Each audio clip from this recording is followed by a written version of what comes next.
when Stream Elements takes a crap on me. It's always so funny. It's like, now streaming blank. I'm like, okay, fine. Stream blank. It's all good. Honestly, our post views are more interesting to people because they like to be able to control what they watch.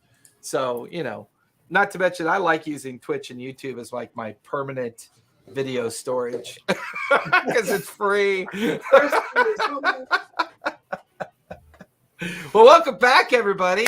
Nothing important today. It's just another boring lore dump and, some more puzzles and riddles and all the silly. No, I'm kidding. Actually, they're all going to die, and I apologize for that.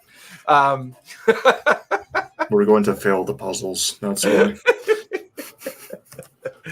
The team have finally begun to make the final descent down into the Underdark. The great separation between the lower levels of Skullport before going down even deeper into the ancient tombs of Halaster Blackcloak and his great arcanic laboratory, which is kind of like the last space that the team is trying to get to. They've also discovered the 6th tomb of the 7 disciples. And per their normal curiosity, it was released and fled. And the tomb was then searched and ransacked, as they're not necessarily, I wouldn't call them murder hobos, maybe more like tomb raiders would be. And of course, there's Tyr's reference to tomb raiding. But yeah, the team is progressing nicely. Then made it into the Underdark through the wastelands or the wasted forests and the mycelium forests of the Underdark. Made it through the pits and traps and the creatures wandering. However, they were hunted down by a particularly large and nasty creature that began to chase them out of the edge of the mycelium forest. And here in a collapsed section of the cavern, they could see a door, a way into another possible corridor, and maybe even further down into the final bit of the arcane laboratory that they've been looking for some time. Discovering the tomb of Grangy being basically leaving us one tomb left. The 7th disciple that is yet to be discovered is Chenix, the Wise. But the team is now trying to get away from this creature and make its way down in the depths of the Mad Mage's labyrinth of its laboratory lair. But with that, let's go ahead and roll for initiative because this thing is hot on your heels. Hot. I'm coming in. God damn. I heard a God damn it. Yeah, right. Well, I saw the results of that. But... that was weird. Mine visually showed a different number. That was the first time that's ever happened. It says I got a 19, so I'm gonna go with what it says on the screen. Fuck yeah! Yeah, go for it.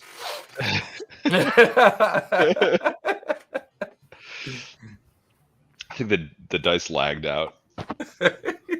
So, where's my escape route at? All right, I got a 22 Gelmir. Shogo, no offense. I got one of those. Yeah, you're digits. down. It's a rather small creature.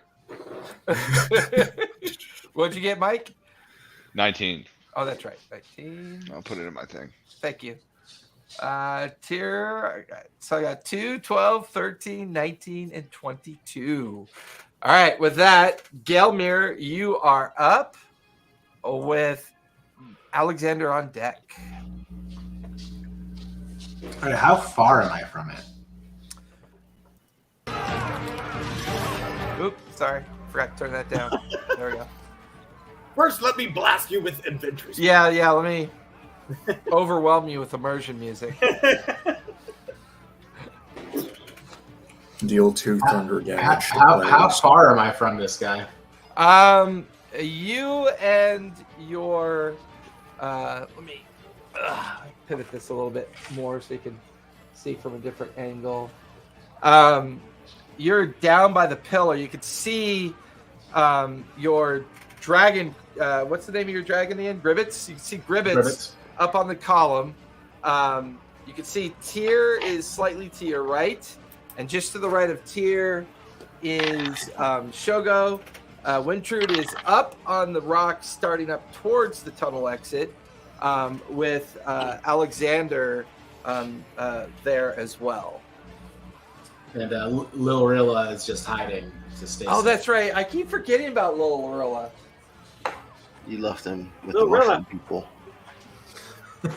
No. Well, you know what? I don't have a proper mini for him, so I'm just going to use a very easy to spot mini for you. I was hoping you'd forget about him, and then we'd have to fight him as a mushroom. Controlled by mushrooms. Don't you do that to me. So how far I'm from this guy? You are 35 feet. All right. I'll move up 5 feet so that I'm Okay. within 30. And I'm just going to frantically scream a bunch. And as I do, lightning shoots out of my mouth. And he needs to do a dex save. Dex save. He's a big boy. Yeah, but he's actually not very dexterous. That is an 8 plus 2, which is a 10. That is a fail. So that's awful dice. It's 2 1s and a 2 and a 3 and another 2 and a 6. 15 lightning damage on a 8d6 roll. You guys just watch Gelmir scream in panic and lightning comes shooting out of him, and it just kind of crackles along the surface of the creature, and the creature doesn't even notice it. Just little singe points on its body, but it's just focused on its kind of feral look, and looking all of you as if you're just kind of food. All right, and then as my bonus action, I'll Hunter's Mark, and that'll be and then I'm going to move the rest of my movement to try and get behind that pillar. Behind the pillar? Which one? The one that Gribbets is on? Yeah. Okay.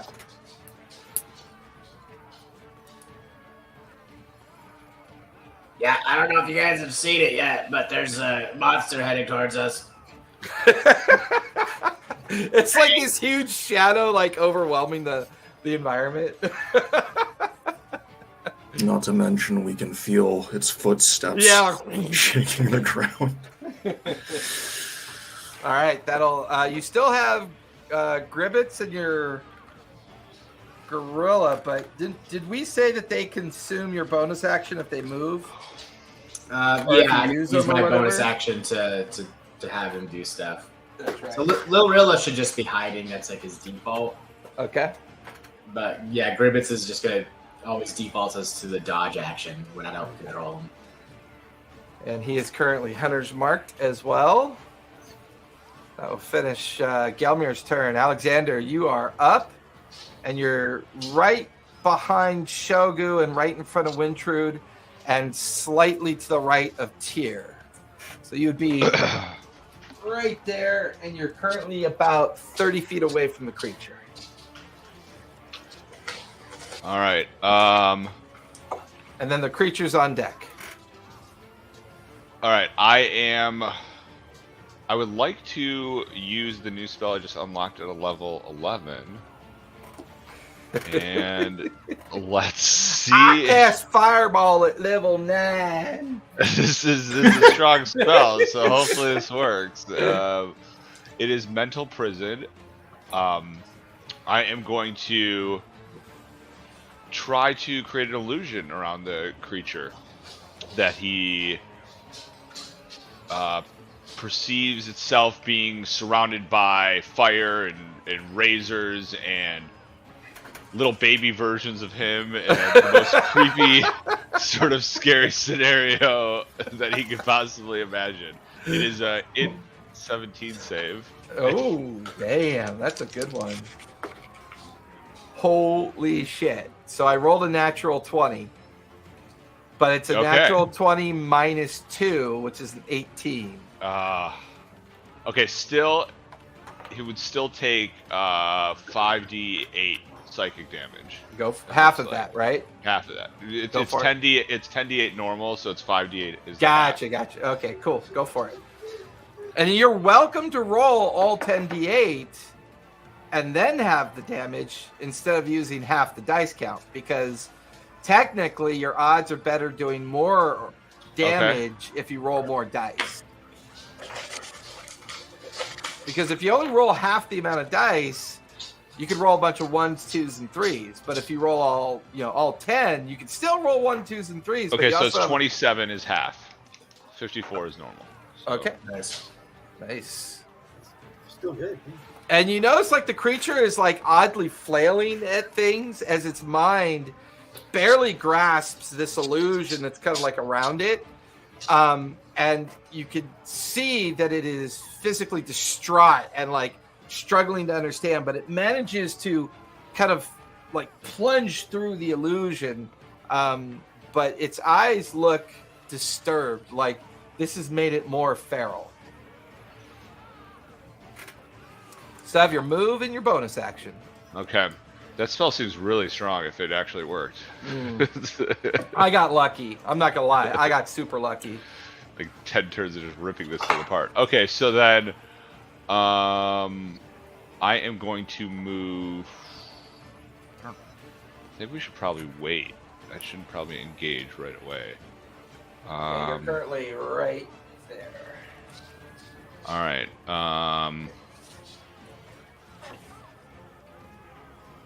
It's probably got like an AoE thing, so maybe splitting. All right, I am going to try to go. Can I squeeze in between those rocks behind him? Like these ones that whoever that is standing on top of one of the rocks? Is there any way that like I can put myself in protection? You can get back underneath here. This is the collapsed rubble pile that leads up to the doorway. Okay. Mintrude just happened to be the one that said she had started racing up the pathway, so that's the only reason why she's here. Everybody else was running as well. Tyr and Shogu right there. Gelmir is hiding behind the column over here, and you can get partial cover behind the rubble pile right there. Okay. Yeah, I guess I move it as far as I can over to that direction. Okay. And I choose him as my Hexblade cursed person. Okay. Does that what does that do again? That lets you 4 plus the damage rolls. That's right.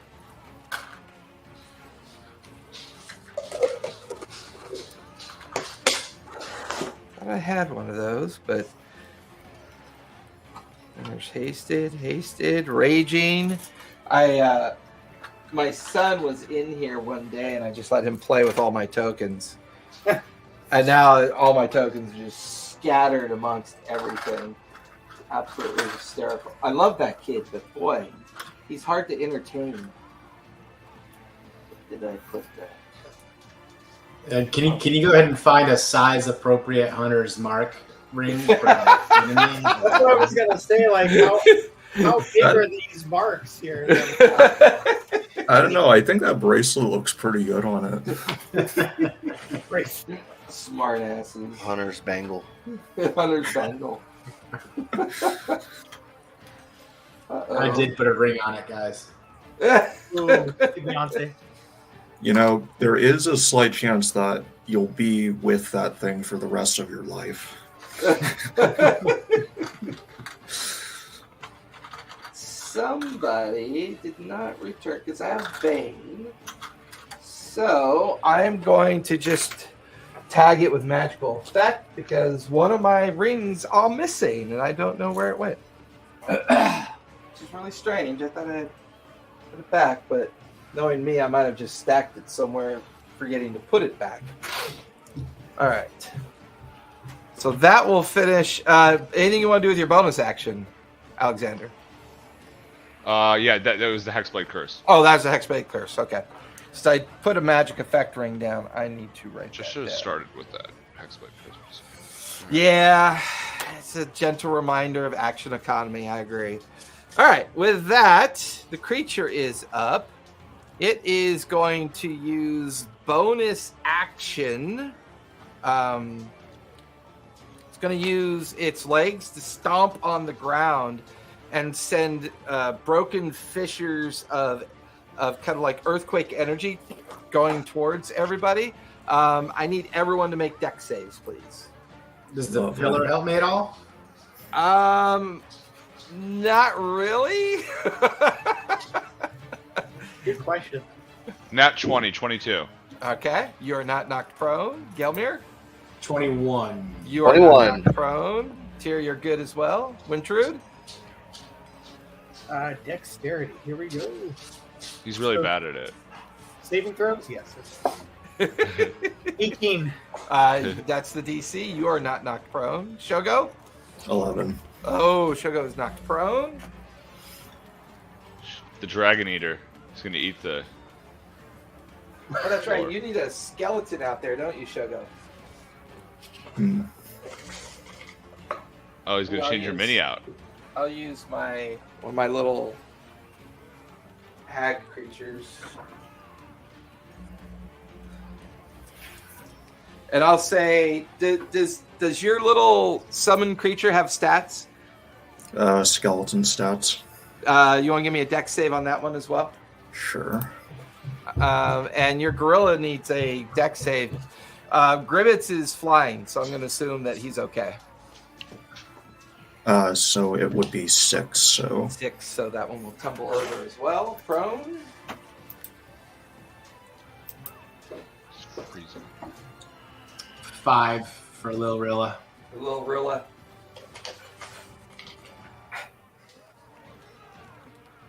All right.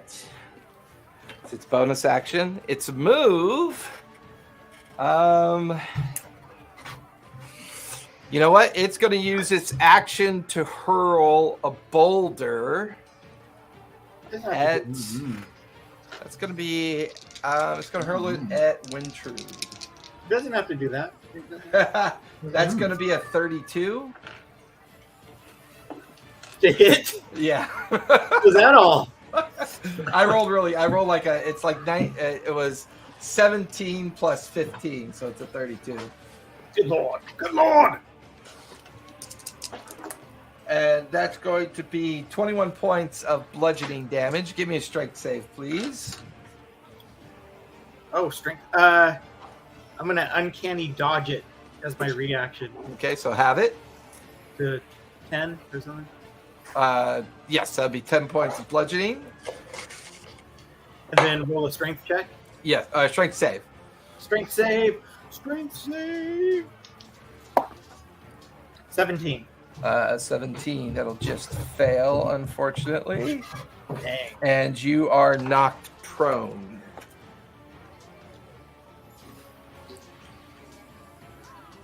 What a jerk. All right, that was its bonus action. Its action as a movement, it is going to turn, and it's going to move in the base with Tyr, Shogo, and his skeletal daughter.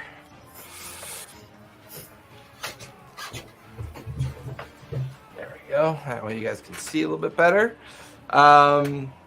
That will finish its turn. Wintrude, you're up with Tyr on deck. And you guys can see that okay, yeah? Yeah. Okay. So I'm going to stay prone, and then I'm going to slip out my crossbow now that it's been ranged immediately. And I'm just going to take careful aim at its face, like its eye or something, and just because I get sneak attack now since it's in base with the others. Thank you. All right. So Oh yeah, that's right. I don't have a lot of arrows left. I'll tell you that. But... Ooh, gonna re-roll that one. Yeah. 15. 15 will miss. You watch as the arrow just bounces off of its hide. Okay. Then I'm gonna. I think I'm gonna get up. All right, half your movement, stand up. Half my movement to stand up.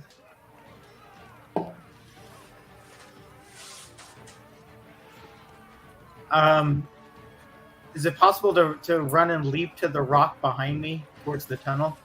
I'll say you can move to it, but give me an acrobatics to make sure you do it without falling. Okay. 15? Yep, that's good enough. That's your full movement because it was half to get up. And the terrain that you're on is considered difficult terrain, so it's Okay. already half anyways. Got it. Yeah, so I just wanted to be on the rock, the same colored rock behind. Oh, to the right? Gotcha. Yeah, just to be farther back. No, that's fair. That's fair. Thanks. That's my turn. All right. That'll finish your turn. Tyr, you are up with Shogo on deck. All right, I've got a question. How big is he? Like, would I be able to run behind him? He's pretty big. He's considered huge. All right, I don't know how big huge is. He'd be like 30 feet tall. Okay, and 30 feet wide then. He'd be about 30 feet tall and about 20 feet wide. Okay. Well, I'm gonna cast slow, and just directly on him. And that's concentration for you, right? Concentration and then wisdom. Saving throw.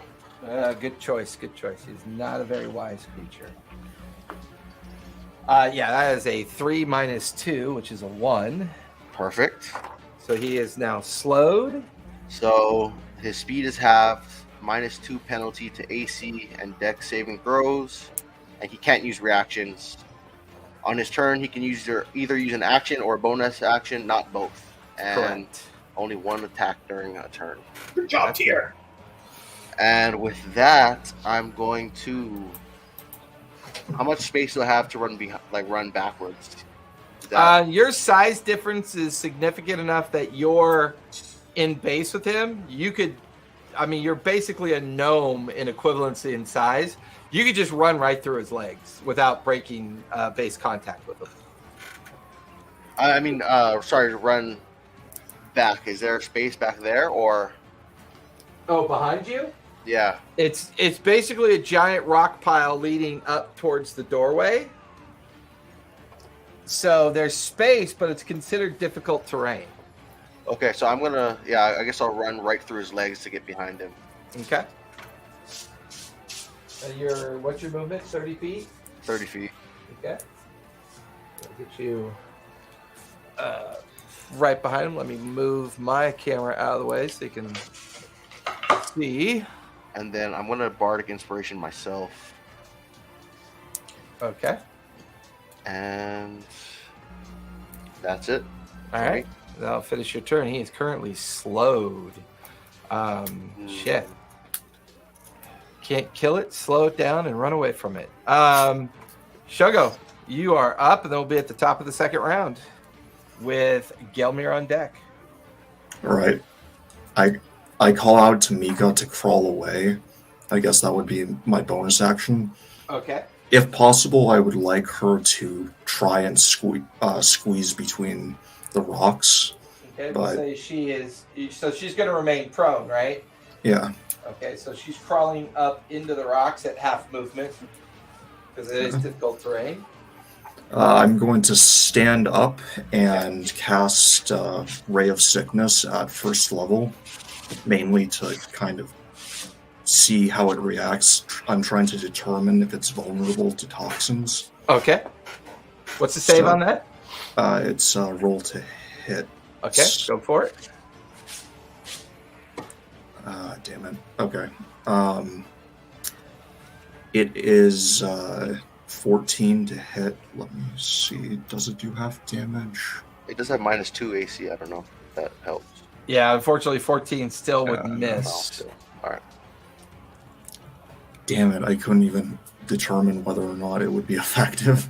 Yeah, you have to hit it. to determine one way or the other. And like as you tell your what was her name again, Mika? Yeah.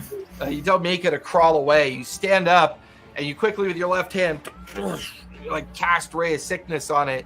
But at the last minute, it watches Tyr run through its legs. So as it ducks to see where Tyr's going, its upper body moves out of the way, and the Ray of Sickness just kind of arcs over its form, just as it shifts out of the way. How I kind of imagine it going is I lift my swollen arm, several fist-sized mosquito-like creatures fly out, their abdomens bloated with toxins. They attempt to stick their needles into its skin, but they can't. It's too thick. Okay, I got you. Anyway, I think I'm going to move sort of to my left a little bit, just to kind of spread out a bit more. I don't think there's really any cover for me, though. Wait, Yeah, that's good. good. So you can run away. Yeah, you can actually move your other 15 feet back into the rubble pile because of the slowed effect. That'll give you 1/4 cover. Okay. Yeah, I think I'll do that. Okay. Thank you. All right. I call for my free action. I call out to Tyr. It is very important that my next attack hits. Please inspire me.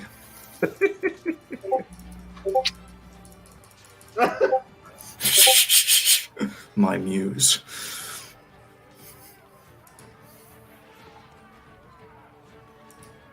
All right. Just want to make sure I have the slowed effect up and ready to go. So because The DM gives you an inspiration.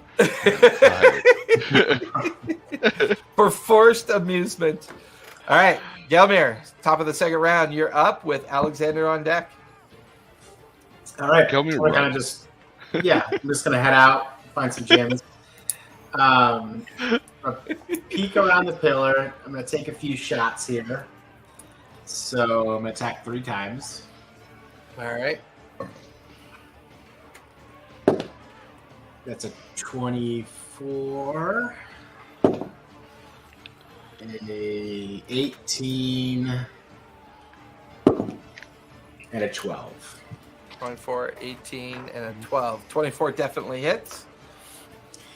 All right, so I'm going to be marking him as my favored foe. Okay.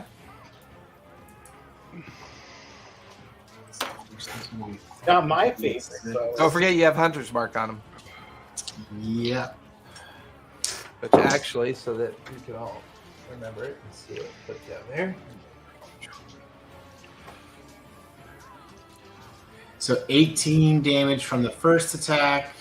Nice. 13 from the second attack, and I'm assuming the 12 didn't hit. 12 did not hit. All right, so that's action and bonus action. Wait, what was you did a 24, 18, and a 12, right? Yep. 24 is the only one that hit. Oh, then just that first one, then. The Okay. extra. Okay. He has -2 AC. The 18 still doesn't hit. Oh, actually, it would. It would just barely hit because his AC is a 20. Never mind. I'm going to keep that on there. I forgot that. Thank you. So that. How long does he have -2 AC for? Because I want to know if I should do As it. long as Tyr's concentrating on the effect, I think. Yeah. All right, and then I'll use my Fury of the Small to add another 11 damage to that. Nice. And that will be it. All right. To the end of your turn. And I ducked back behind the pillar, too, so. Okay. I kind of figured. Alexander, you are up with the creature on deck. I guess I'll go for another debuff. Elden Ring, baby. Elden Ring. It's yeah. It's another. It's a 20-foot spear, but I want to do it so that it only hits him. It's Easy synaptic enough. static. Okay. What's the save on that? Basically, if he fails, every time he rolls, it's a 17 int save. Nice. Good choice. That's 11 minus 2. That's a 9.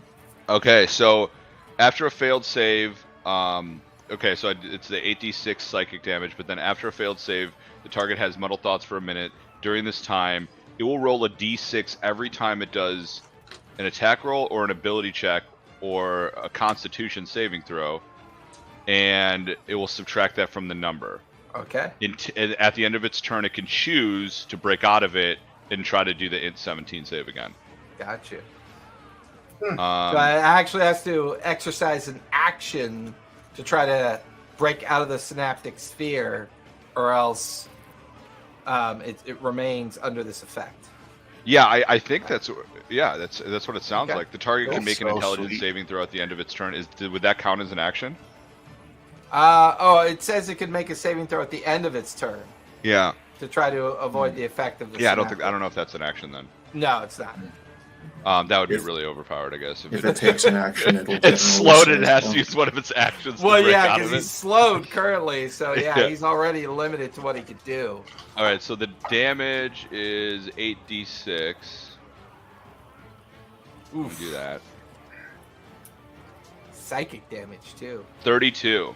Oof. 32 psychic. Creature just roars in pain and flailing at the air around its head like some cloud of static energy is just like igniting around his form. You can even see like the hair on his body kind of like arcing up and standing as the static synaptic sphere is just driving itself into the creature. It's pissed. It's getting more feral. I think that's a great. But in slow motion. Yeah. Like, Very cinematic. I'll use my bonus action to use my curse teleport, and I want to teleport. I think to its left side, where I currently can't see it. Like I just want to spread out, so he has to like turn. So the north side, the over other here? side, yeah, Yeah. yeah, where I Alright. can't. So he would have to like turn yeah. to pick well. the target, so he doesn't like AOE hit. Are you going to be at base with him or stay in cover? Let me see if I can choose. That's a good question. Because if you could choose a destination, you can. There's a couple columns. There's Within 5 feet of the target. within 5 feet. Yeah, they'll put you right here by a small column, so you still have partial cover. Okay, that's about end of my turn. Okay. It is going to use Earthquake as its only thing it can do this turn. It Or I can still do leaps- movement, right? Could I do movement still? I guess. Yeah, I you haven't still have done- movement if you want to move. Yeah, so I guess move as far. I can't see, but as far into cover. Just remember that, I guess, and it doesn't. Yeah. You don't have to get back up. Well, I mean, I can put you behind this column. Oh, with you the- can reach it there. Yeah. So it's going to leap up into the air 20 feet and then land back down on the ground. I need everybody to make dex saves, please. But we see this coming, right? Because he's jumping You in do slow see this motion. one coming. So, Telegraphing it. 11. 11 will fail. 12. 12 will fail. Wait, I got a 10, but I'm going to use my inspiration. Go for it. Lil Real, I got a 16. That'll fail as well. Okay, so 18. 18 will just succeed. That's the DC. Dex save. Does this break concentration? Well, it depends on whether or not you make a concentration save, but we'll get to that in a moment. Okay. Wintrude, 18. 18's the save. Shogo, Failure. 7. failure as well. So, with that, everybody who's failed will be knocked prone. You will be stunned, and you will take 35 points of bludgeoning damage as the entirety of the surface that he lands back down on, like, fractures upward. And you watch as thousands or hundreds of tons of rock shoot up in the air and kind of cascade all around the 120-foot area that it's in. 120-foot area? 120-foot radius of effect. So 35 with that, damage? 35 bludgeoning damage. You are knocked prone and you are stunned. So does that mean I lose concentration? You gotta roll. What's half of 35 is 17. So roll a 17 or higher to maintain concentration. It says I get advantage on concentration saving throws. Go for Hunter's mark is gone. And so Okay. it's favorite foe. Okay. No! I fail concentration. Gosh damn it. Son of a biscuit. All right. So you are currently stunned and prone. What'd you get, Tier, on your concentration? Oh, did I have to? Because I succeeded on my. Oh, you rolled an 18. So you are not knocked prone. You are not stunned. However, you'll still take half damage. So I need you to roll a 10 or higher on concentration. Hunter mark is gone. I'm evading. All right, that 17. damage. 17. You maintain concentration, so it is still slowed. Did we have any temp HP? I don't know. Did you? You- That's a tier thing, isn't it? I burned through mine. yeah, and you so- might have. I think you might have burned through it with your. No. Alex, I think, burnt through his. There was temp HP at one point. I don't know what happened. Yeah, but he gave us the long rest, so it didn't matter. Yeah, but I did burn through mine for sure. The temp HP stays though. It's just Oh, it does? indefinitely until it's gone. I think. You know what I mean? I Is burned like through mine. something hit me or did some. I'd have to go back through my notes, but I know I lost. Lil Rilla is dead. Lil Rilla's dead. Well, can't we pick him? We could revive him, Galbear. You watch as a rock lands on him. Well, what was his hit points? 11? Oh no, he's squashed. You just watch as this giant boulder erupt out of the earthquake effect, and when it lands on Little Rilla, all you see is like its torso get mushed into pudding, and you just see its arms and legs kind of like flailing out from underneath the No. boulder as it took twice its hit point pool. All I'm right. wondering, does Mika take damage since she was already prone, or She still I'll gets a make it save. worse. I mean, Okay. you can still roll a save for her. uh, Dex save 18 or higher. yeah, no, that didn't happen. Okay. Okay. So that is, I said 31 points of bludgeoning damage. That was 35. But I 35, don't think sorry. it really makes a difference. I was doing division, so I was. What's her total hit point pool? I think also 11. 11. So yeah, she is obliterated as well. Oh, we're losing. As Shogo goes insane with anger. Shogo, you are stunned and prone. Alexander is stunned and prone. Wintrude, you just take half damage, but then you evade it, so you take no damage. Gelmir is stunned and prone as well. And you took full damage, Gelmir? Yep. Okay. And Shogo, did you save? No, I think the only one that saved was Wintrude and Tyr, correct? Yeah. All right.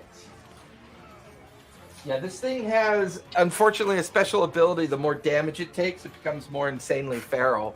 So that triggered the first round of its feral ability. But that's all it can do. It can't do anything else. It can't move, can't do anything. So that'll finish its turn. Wintrude, you're up with Tyr on deck. I'm gonna go ahead and cast Cause Fear. Ooh. So I'm gonna. One day, you will Is end up. resistant to all conditions related to fear, charm, and terror. So wisdom save. It is a Wisdom save. Okay, it's resistant, so it will have advantage. 15. Although, doesn't it have disadvantage because of slow, or is that dex? That's dex, right? Yeah, Dex only. And Alexander, your effect dropped because you lost concentration, correct? Yeah. Okay. Oh yeah, and then it should have made a Wisdom saving throw at the end of its turn. Sorry for slow. Oh, yeah, that's right. So that does not get advantage. That's regular. That's a natural 1, so it is still slowed. Even slowed now even more. Now it gets advantage on Wintrude's effect because it's resistant. I rolled a 5 and a 1, so it is now afeared. It is now. So, one day, you will end up a gigantic pile of rotting fur and crumbling muscles eaten by maggots swarmed with flies. It doesn't speak a language, but it still sounds pretty cool. As long as it works. It just sees me in this squeaky little voice gesticulating wildly with its crossbow, like. I love it. So that's my action. So that means it is currently. And how long does that last for? It lasts for it's concentration, so All right, it so lasts for up to yeah. 1 minute if I can keep the concentration. All right. And that also means it is. Where is it? What's the effect? It's not charmed. So it's frightened. Frightened, So thank you. disadvantage That was- on ability checks. That was the F word I was looking for. Was frightened. As long as it can see me, it has disadvantage on ability checks and attack rolls. Okay. Ooh. And it can't move closer to the source of its fear, which is me. Correct. Oops, I dropped you. Drops you, no longer feared. Yeah, I'm not used to having to reach around such a big mini. Thing is quite literally a monster. All right, so you're concentrating on that effect. Do you want to move at all? I have to stay within sight, so I mean, you can still move up further on the rubble pile if you wanted to. I can try to move further up the rubble pile. Half movement because difficult terrain. I just need an acrobatics check to make sure you don't slip and fall. Acrobatics check. It's a 6. 6. You don't fall, but you don't get to move any further because of the condition of the rubble pile. So we'll leave you where you are. That finishes your move, your action. Do you have a bonus action, or do you already use that? Oh, my bonus action could be. Let's see. What am I? Let's go back to my bonus action choices.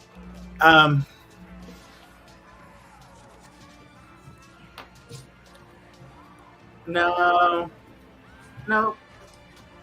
I'm good. All right, that'll finish your turn. Tyr, you are up with Shogo on deck. Okay, so I'm going to Booming Blade with my Sword of Fairy Fire. Okay. I I believe you. Do you have advantage? Yeah, you have advantage on this. Oh, do I? I believe so. Let me look. From slow or from something else? I believe from doesn't slow give. Well, let me double check. No, it just has the -2 AC. Yeah, I don't. Okay. Yeah, because it's too big to be flanked. So Okay. yeah. All right. Oh, 11. 11, unfortunately, is going to miss. Well, not miss, but you just feel the blade like rebound off the hide and skin of the creature. And then I forgot to say, so I saw it earlier because I was invisible and it ran past me. Correct. And I think you mentioned that it was like being controlled. It looked like it was like controlled by like this mushroom people or something like that. You got the feeling that it was being influenced by the forest, like the mycelium forest itself, almost as if it's being territorial. And you would have definitely noticed that it might have been under the influence of an organic substance. Now that I'm behind it, do I see any growth or anything? Something that like similar to how Alex had the like mycelium stuff like latching into his hand. Do I notice anything? What's like your that? passive perception again? Because that might be high enough. 21. 21. 21, yeah. You notice that in the fur of the creature, from your vantage point, because you're so close to it, you can see small mushroom growth, like in the skin, in the fur, and it looks like this, because it's so large, it looks like this small, to it would be like the equivalent of acne, just this gradual growth of like a mycelium patch of fungus is growing into its form. and there seems to be like an orange residue powder of spores that is persistently kind of like coiling around it, almost like it's being influenced by this cloud spore.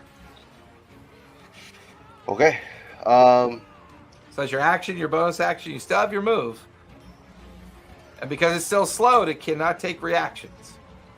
Yeah, so I can't see behind him, but is there anywhere, any type of cover behind him? You're directly behind him. The only thing behind you is the edge of the mycelium forest. You can see the columns to your right and left. Most of the cover is up near the rubble pile that leads up towards the door. Okay. Yeah, I'm just gonna back off. Then I'm gonna go even further behind it. So Okay. Put you off camera to put you 30 feet behind it. all right. That will finish your turn. Shogo, you are up with Gelmir on deck for the top of the second round. Third round. We just did the second round. Believe it or not, it's only been 12 seconds. Oh, wait. Yeah, I'm stunned. Yeah, you are stunned. You cannot do anything, so that'll finish your turn. So take us to the top of the third round. Gelmir is stunned. However, did we say your bonus action for Gribbets is required to do it what to do? Bonus action, yeah. Okay, so it does have a default. So if you want, Gribbets can just automatically attack it, as it does not have a command from you. Because you're stunned. I'd like for Gribbets to give me like the help action. Okay. So that if something happens before my next turn, I can get advantage on it. Okay, that makes sense. So we'll say that's his default function. And at the end of your turn, Gelmir, you are no longer stunned. Alexander, you are, however, are stunned. And at the end of your turn, you are no longer stunned. Unfortunately, now the creature is up. And he now has to roll for feral. His feral effect. See what he does. He flings feces. He is actually going to do an attack strike. Oh, that's right. Shogo, you are no longer stunned as well at the end of your turn. With that marker, so don't forget.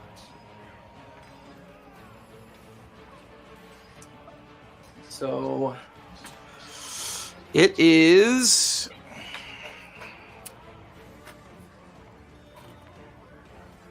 Wintrude, are you the last one to hit him? I cast the spell on him to cause fear.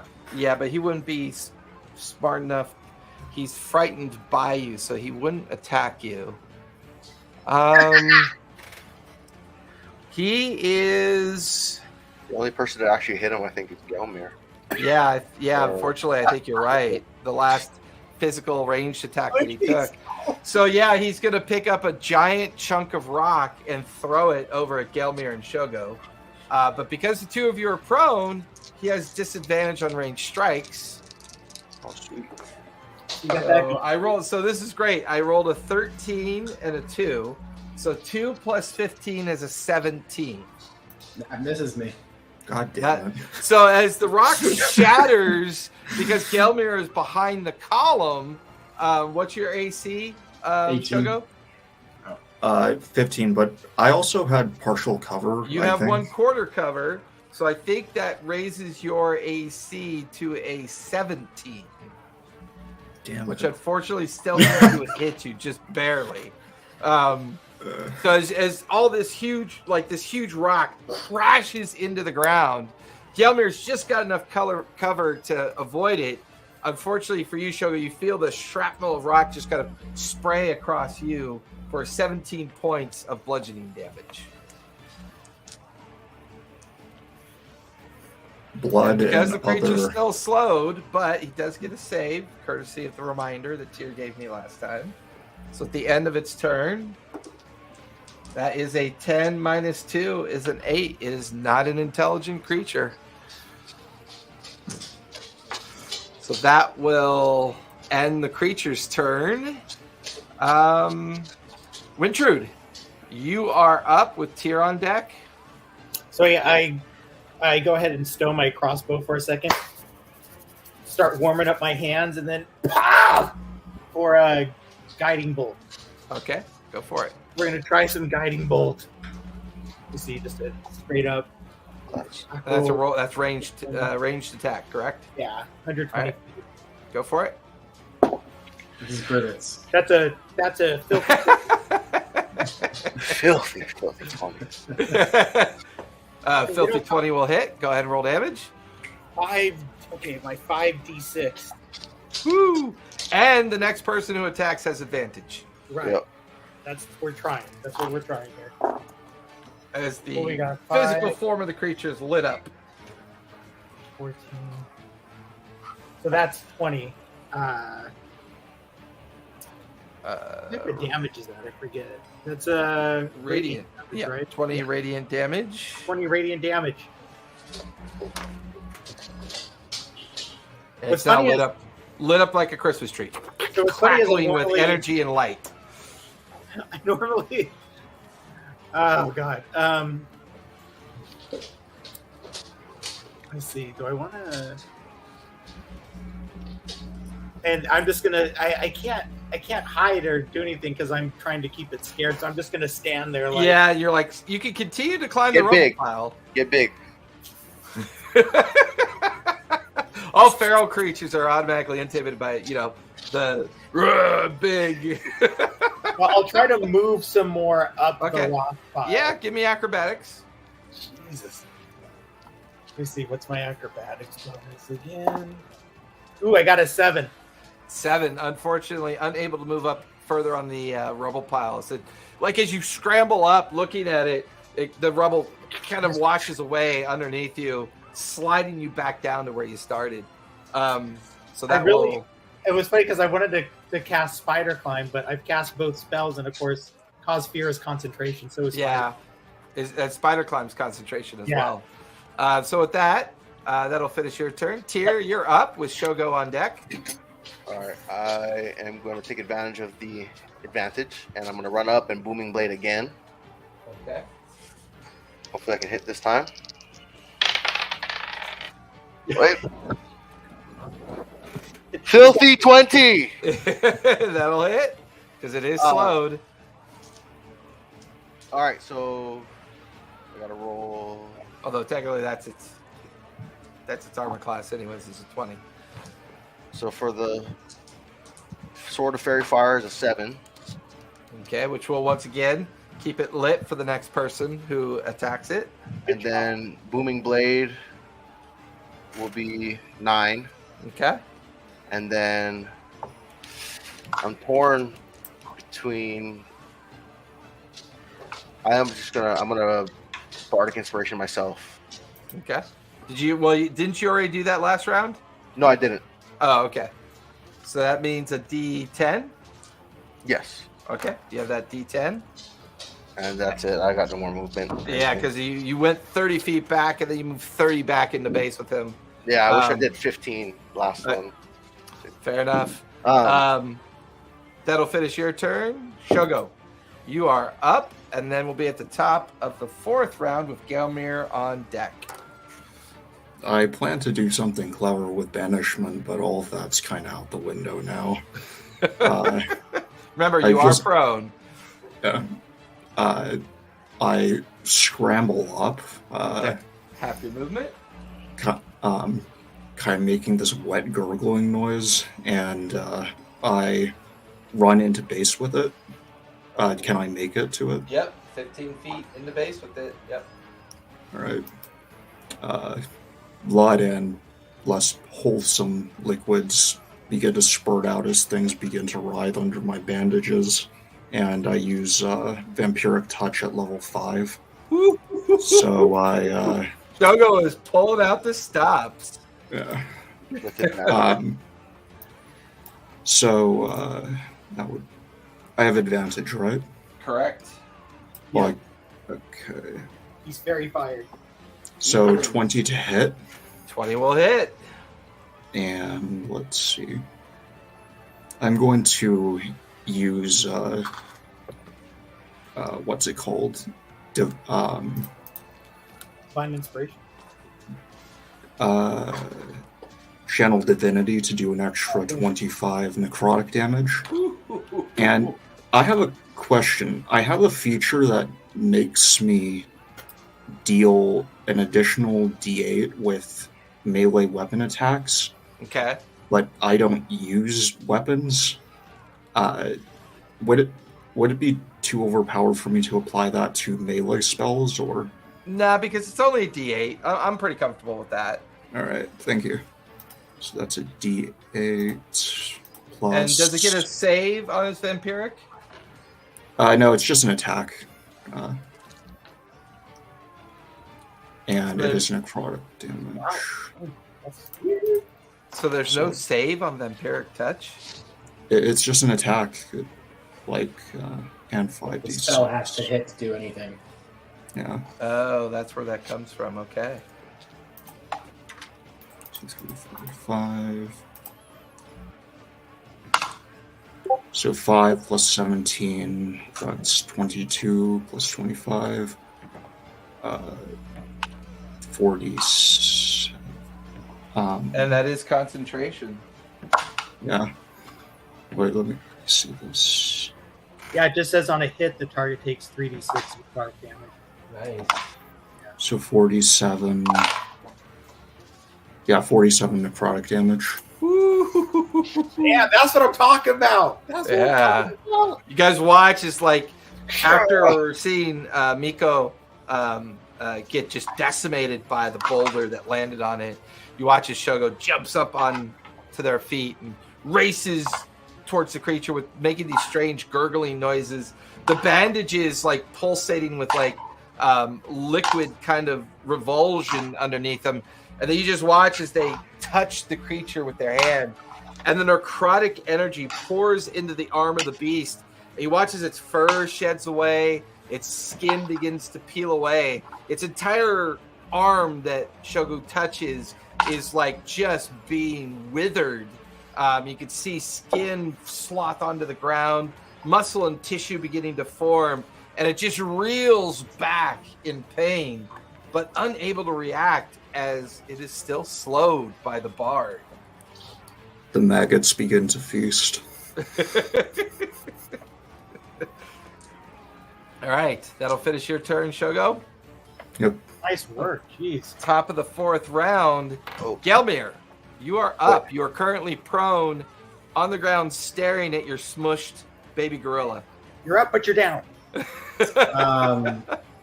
I'll use half my movement to get out, Okay. and then I'll yell out in despair, No! You were the best of us, Glorilla.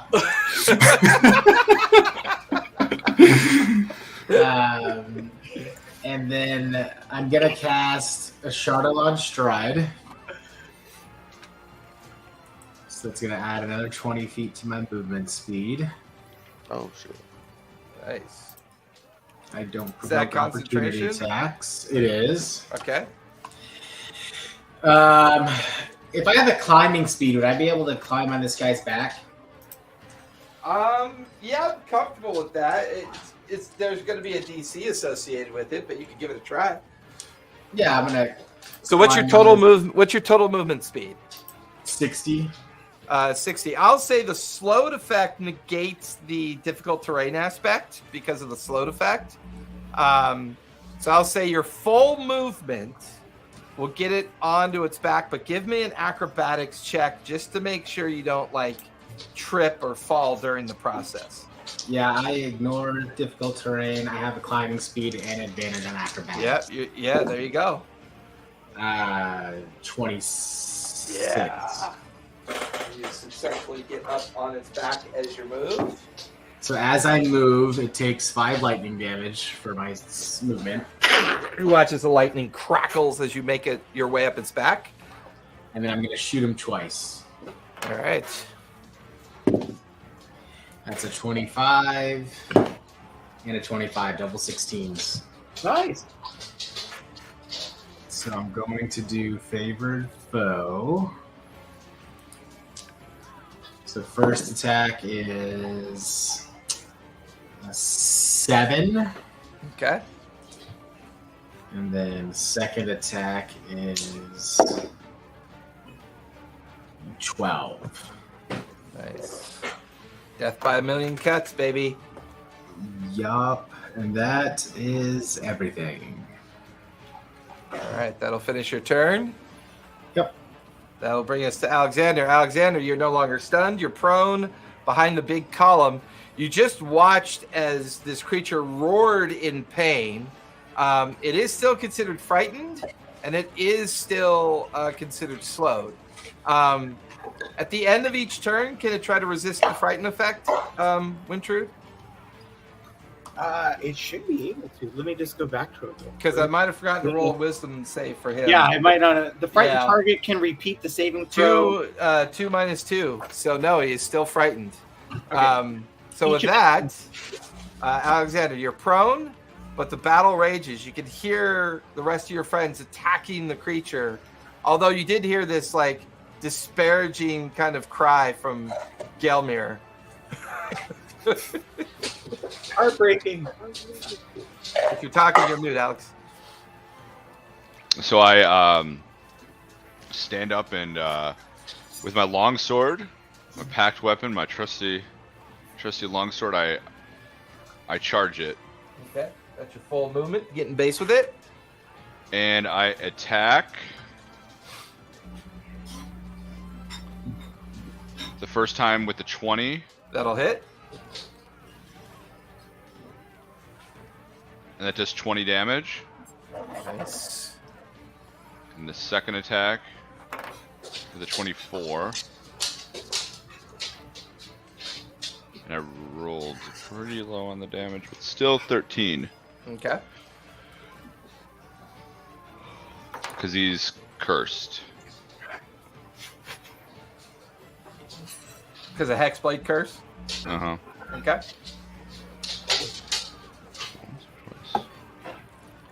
Yep. Does that finish your turn? And yep, your that move. finishes my turn. Yep. 2 Move. attacks. 2 attacks during your action. Any bonus actions? Nope, that's it. Okay. That'll finish Alexander's turn. The creature's turn is up. Make another check on the feral dice. That is going to be flailing attack. It's going to make a single flailing attack, and I'll say because of its feral condition, the last person to strike him is going to be Alexander. And I believe, does it have disadvantage on its hits at this point still because of slow? Yeah.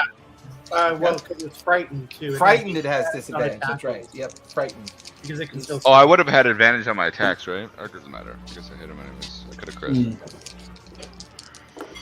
I rolled a 19 and a 4. So 4 plus 15 is a 19 on you, Alexander. Okay. What's your armor class? 18. 18. That's going to hit. Just beat it by one. Son of a biscuit. I need you to make a strength save, please. Oh, I am so Oh, wait, strong. can I 15. can I cutting words it? What does that do? I just rolled my inspiration die to minus from its attack roll. Go for it. So 2. 2. That'll turn that 18 in or 17 or 18 into a 16, which will miss. From behind the creature, Alexander, you hear Tears yell something out that distracts it. Just as this massive hand is about to slam down and grab you, the creature stops to look over at Tyr as it will miss you during its flailing attack. Which is really good Nice. because you just avoided 71 points of bludgeoning damage and then potentially being grappled so it could swallow you. So that was a clutch reaction there, Tyr. Yeah, Clutch. that was very close. So Thank at you. the end of its turn, it's got to make 2 saves. It's going to go for wisdom first, which is a 5 minus 2 is a 3, so that will fail. And it's going to try to go for intelligence save. That is a 14 minus 2, which is a 12. That'll fail. So it is still slowed, and it is still frightened. Wintrude, you are up with Tyr on deck.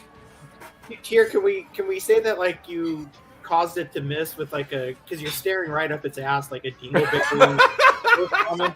Just in my head, I'm playing that out like Just a light breeze. yeah. We can make You that. see Big, he does a full-on Scanlan, and Bigsby's hand appears and just like it just gives it a just a little health check. I'm just saying. I know I'm supposed to be like attacking and stuff. I just wanted to get that part straight. It's really important. Yeah, All who right, knows dude, you're up with Tyr on deck. So how long it's been down there. Hasn't got to the prostate check in a while. I'm gonna go through crossbow of accuracy. I'm gonna take aim. So with advantage, I gotta get this thing. I gotta get it. Yep. I gotta re-roll that one. Okay, so I got a 27 That'll hit. and a 17. I just wanted to try to see if it was gonna crit. All right, so 17, and then so there's 1d6 plus 5. I think my sneak attack is still only 4 dice. Let me just double check on it. Yeah, because your level in rogue is at what? Okay. Oh, 8, level 8 in rogue. Okay. So, okay, action. So that's going to be 5d6 total with sneak attack. Okay, so 2, 5, 6, 12. 12 plus 17 total piercing. Okay. Anything else you want to do? Is Continue anybody moving up the rubble pile? stop mocking me failing to roll every time? Do Yes, also I run. will try to move up the rubble pile. You're a yet very again. dexterous character, so I'm shocked that you can't get up this rubble pile. Well, now you notice like my desperation. I'm rolling with D&D Beyond for some of this. Okay, let me try with D&D Beyond acrobatics. You said right? Yeah. See what it does to me. Shit, 7. Yeah, you just all the loose rubble is just making it impossible for you to get any higher love up on it. this pile. That's it. Okay. Tyr, you are up with Shogo on deck. All right, I do want to yell to everyone that, or actually, I'm going to yell to Gelmir to try and clear the mushrooms off its back if you can. Ooh. No, I don't want to touch those. Wait, so your stride thing, you said it does lightning damage, right? Would that do anything, or? I mean, he wouldn't know anything about it specifically, and I would also say with that passive perception, there's a large volume of mushrooms on this creature. It could take a while to clear them all. Well, I just thought it get was the- just like as he was running, it just like comes under his feet, right? Or no? Yeah, like my feet are basically lightning bolts right now. Yeah. I mean, you can see like where little foot patches of where he ran up its back. But you get the feeling that you'd have to really like do a lot of clearing on the back. Like probably with your arcane understanding and your passive perception, you need a really big fireball to land on this creature's back. Yeah, is what you I don't need. have a big fireball. Well, Gelmir's on his back too. You monster. Gelmir can do something. Do a dragon breath. Lateral damage and friendly fire has never really been an issue for this group. The only one who would like care about precision or accuracy in a dermatological sort of sense would Dermatological. be like really gonna get in there, or like a whole like blackhead pad that you rip off or something. You watch as a big giant Bigsby's hand turns into a pair of tweezers, Right. just fucking them all off like acne. So I'm just going to booming blade it again. Okay, go for it. 23. 23 will hit. Roll for damage. So let's roll on that. 6 for the fairy fire. 8 for the booming blade. Okay. Do you want to stay in base or move off? I'll back off. 15 feet this time? Yeah, I'll do 15 feet. Okay, because it is slowed. As you maintain concentration on it. Shogo, you are up and you have advantage. All right, I'm going to attack it again with Vampiric Vampiric Touch. Yeah. 27. That works. 27 will definitely hit. Roll for damage.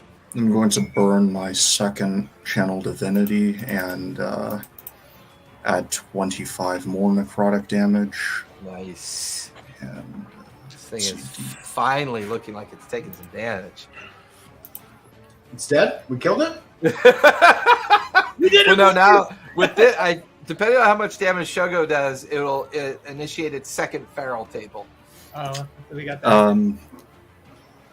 47 again, actually. Woo. Interesting. Nice. And for my bonus action, the maggots that are streaming from me onto that thing, Yeah. some of them begin to swirl and coalesce into my spiritual blade as they pupate, hatch, and merge into a ball of chitinous blades Nice. propelled by large fly wings. So That I'm going is to make an attack with... Super gross. Does that stay in existence, or does it just happen in the bonus action? it's a spell. But it's not like spiritual weapon where it stays. No, I'm casting spiritual weapon. Oh, this is Vamp- your version of spiritual weapon. Yeah, I said I'm Gotcha. casting spiritual weapon. Gotcha. But it's Sorry, gotta be I should have made that more clear. No, it's fine. I like it. It's gross. What is it but again? I like Wait, it. describe it one more time for me. Like, give me one. Basically, the maggots begin to coalesce. They begin to hatch into, flies the size of your fist. The flies begin to merge together into this sphere of wings. And then these iridescent chitinous blades start popping out of this blob of gooey flesh and start flying around, ramming into things. So And it Winter's just kind of like.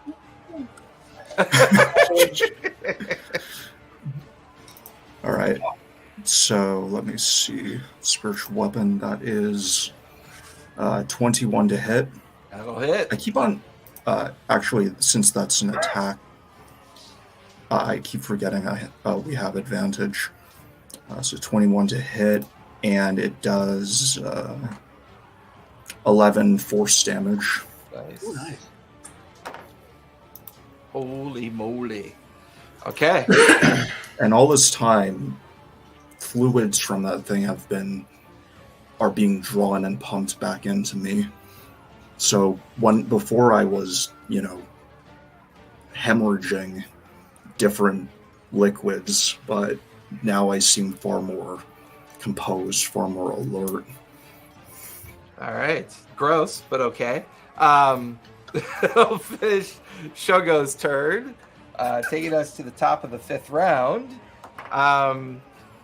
Gelmir, you are up with Alexander on deck. Okay, 2 questions. Shoot. 1, do I see where my lightning footprints did actually clear off so much rooms? Yeah, you can. What's your passive perception? 20. 20? Yeah, you can see, looking down its back and seeing where Tyr is pointing at the fungal extrusions on its back. You can see your little tiny footprints, like you walk through a garden path. Cool. But you also Just see the much orange spores closer. kind of swirling like a cloud. Every time it breathes, you can feel its chest wheezing. And every time it breathes, you can see the spore cloud kind of come out of its mouth and then sucked back in. Almost like there's this giant cloud around it that it's breathing. Okay. And then, if you You remember... also from your location with that same passive perception, you can tell that its pupils are blown out. It's got 3 eyes on either side of its head, and all of the pupils are wide open, it's insane. Okay. And then, just before we got into this encounter, I did activate my Boots of Speed. Would those Correct. still be active right now? Sure, I'm fine with that. Cool. So my movement speed is currently 120 feet Yep. base. Oh god, I see where this is going. So, Are you telling me you're going to attempt to rapidly run up and down its back and try to destroy the mushrooms? yes. Out of my head, and I might get out of yours. So that's 5 lightning damage as I run up and down its back. Okay. And I'm gonna attack it. I still need 3 acrobatics times. with advantage. Just Yeah, I have advantage Yeah. and a climb speed. Yep. That is a 19. Okay, so you're good. You guys are watching as Gelmir is like tiptoeing and running and kind of like scattering all over its back as shocks of lightning are coursing into its back. And I'll say that any of your attacks that you do will go towards the available mushroom patches that you can see. Okay, so that was the 5 lightning damage. Now I'm gonna do 3 attacks. That's a 25, That'll hit. a 24, That'll hit. and a 21. Woo. All 3 will hit. Roll for damage. Does he still get a advantage or no? Oh yeah, do I have advantage on those? Yeah, I'm okay with you having advantage because technically it's flanked. None of those are crits, so it's just the hit. Okay. Go for the first one. That is sucks. 7 damage, Okay. and then 9 damage, Okay. and then 11 damage. Okay. You guys watch as Gelmir is selectively stomping, shooting, and just trying to do as much damage to the backside of the creature as it can. You can see like sections of the mushrooms attached to its body are now falling away. I'll say at this point about half of the active mushrooms have been destroyed after that, Gelmir. Okay, that's action, bonus, and movement. So Okay. that's everything. I'll finish your turn. Alexander, you are up with the creature on deck. We're trying to target the mushrooms, but not the creature, or It If I looks hit the like mushrooms- that looks like what Gelmir's doing, and all of you would have heard Tyr yell out that he thinks it's under the influence of the organic material on its back. okay. So then I will. I don't know if I need to. If I can't hit it from here, then I will do the relentless hex to teleport. Well, you're currently in base with it. Okay, You just so can't I- see I- yourself on the other side. But can I hit the mushrooms from my angle? I guess is my Yeah. question. If not, I'll relentless I'm hex and teleport. I mean, the AC is still the same, but yeah, you can kind of see from your angle where you could strike at its back. Because if I can relentless hex to teleport closer to him, I would, but it doesn't matter. No, because you're already. Well, I mean, you could technically teleport up onto its back like Gelmir is, if you wanted to. Seems like a ridiculous. I mean, it's big enough. I mean, I attack twice. Okay, first attack is a 22 to hit, and second Okay. one, I crit. nice. Okay, so Dang. when I add the +4, do I do it before the crit or after? No. Right. So you always double your dice, and then after all your dice rolls, then you add your normal modifiers for damage. 10. There you go. Like Oh, that. it did it twice. It just rolled me twice. Because it like flashed crit, Yeah. and it rolled me twice. Okay, so Yeah. If you use a D&D Beyond, it usually does it for you. okay. So then I would add 8 Well, it instead should- of adding 4 to that attack, right? Well, so when you rolled damage right after the crit, did it automatically double your dice?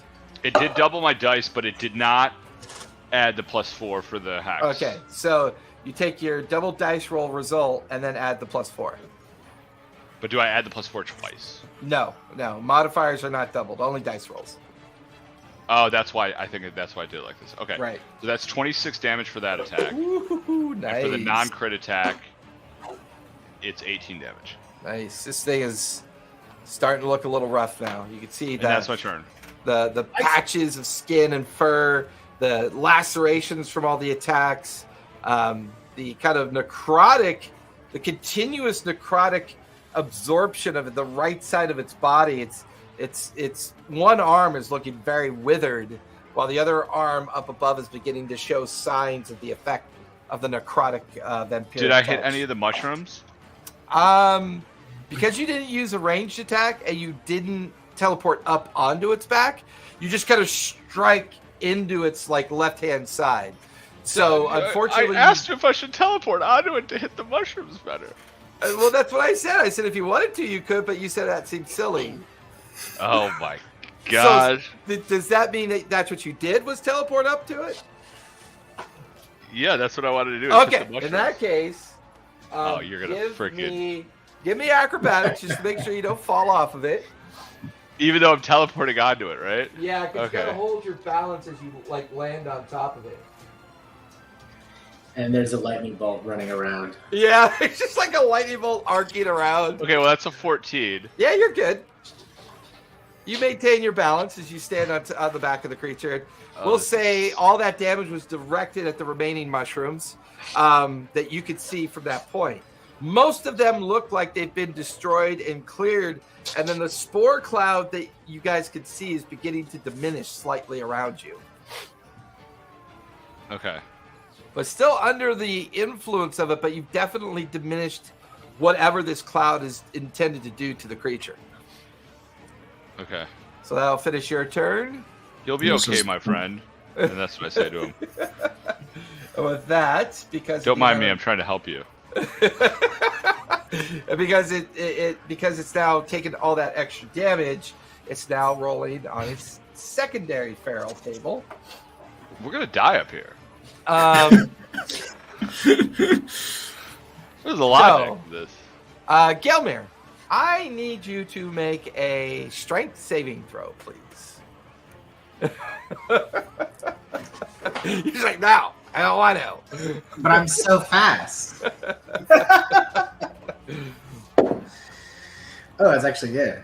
That is an 18 on the die for a total of 18. 21. Oh, 21. You have a +3 on Okay. strength save? Oh, only because I have proficiency. All right, DC's a 20, so you're good. You will take half damage, but you avoid the hand that just wrapped around you. You like wiggle out of the fingers as it squeezes. You'll take half of 51 points of force damage. So that's 25 points of force damage. Are you currently concentrated on anything? On two things, yeah. Yes. Two things? Yeah. Well, one's my class ability, the favored foe. Oh, that's right. Yeah, so since you take 25, half of 25 is 12. Give me a 12 or higher to maintain concentration.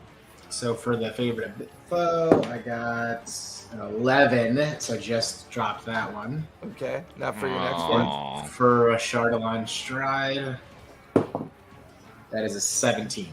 So you still maintain concentration on that. It now makes 2 more saves. It's going to save against Frightened first. There's a 4 minus 2. That'll fail. Intelligence. That's an 11 minus 2 is a 9. That'll fail as well. How long does that slowed spell last? Up to a minute? Yeah, up to a minute. Yeah. Let me confirm. Yeah. That's the strongest spell ever. Well, It's up to 2 really. days. It depends on the target. This thing's not very bright and it's not very wise.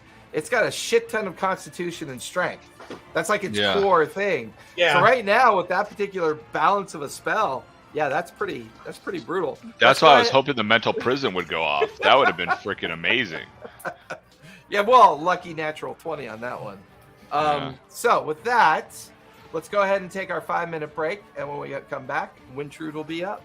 Okay, doke.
And with that, we are back.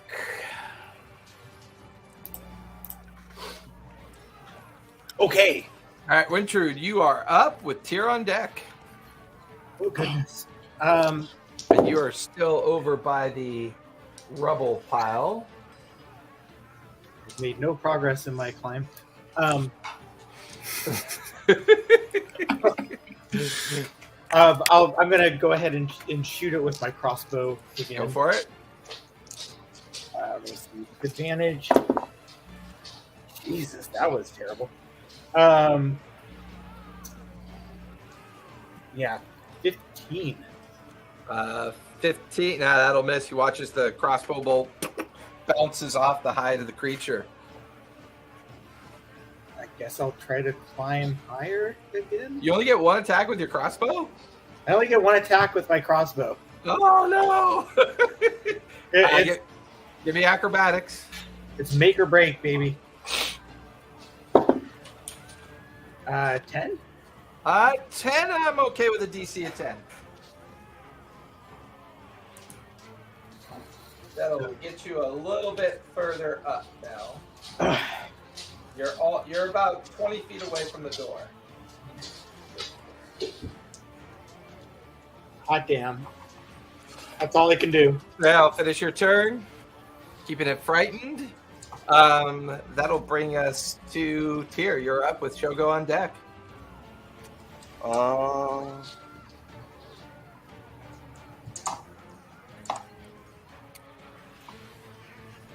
don't really have much to do because almost all my spells are concentration. I know it's slow. It's like it's a game changer right now.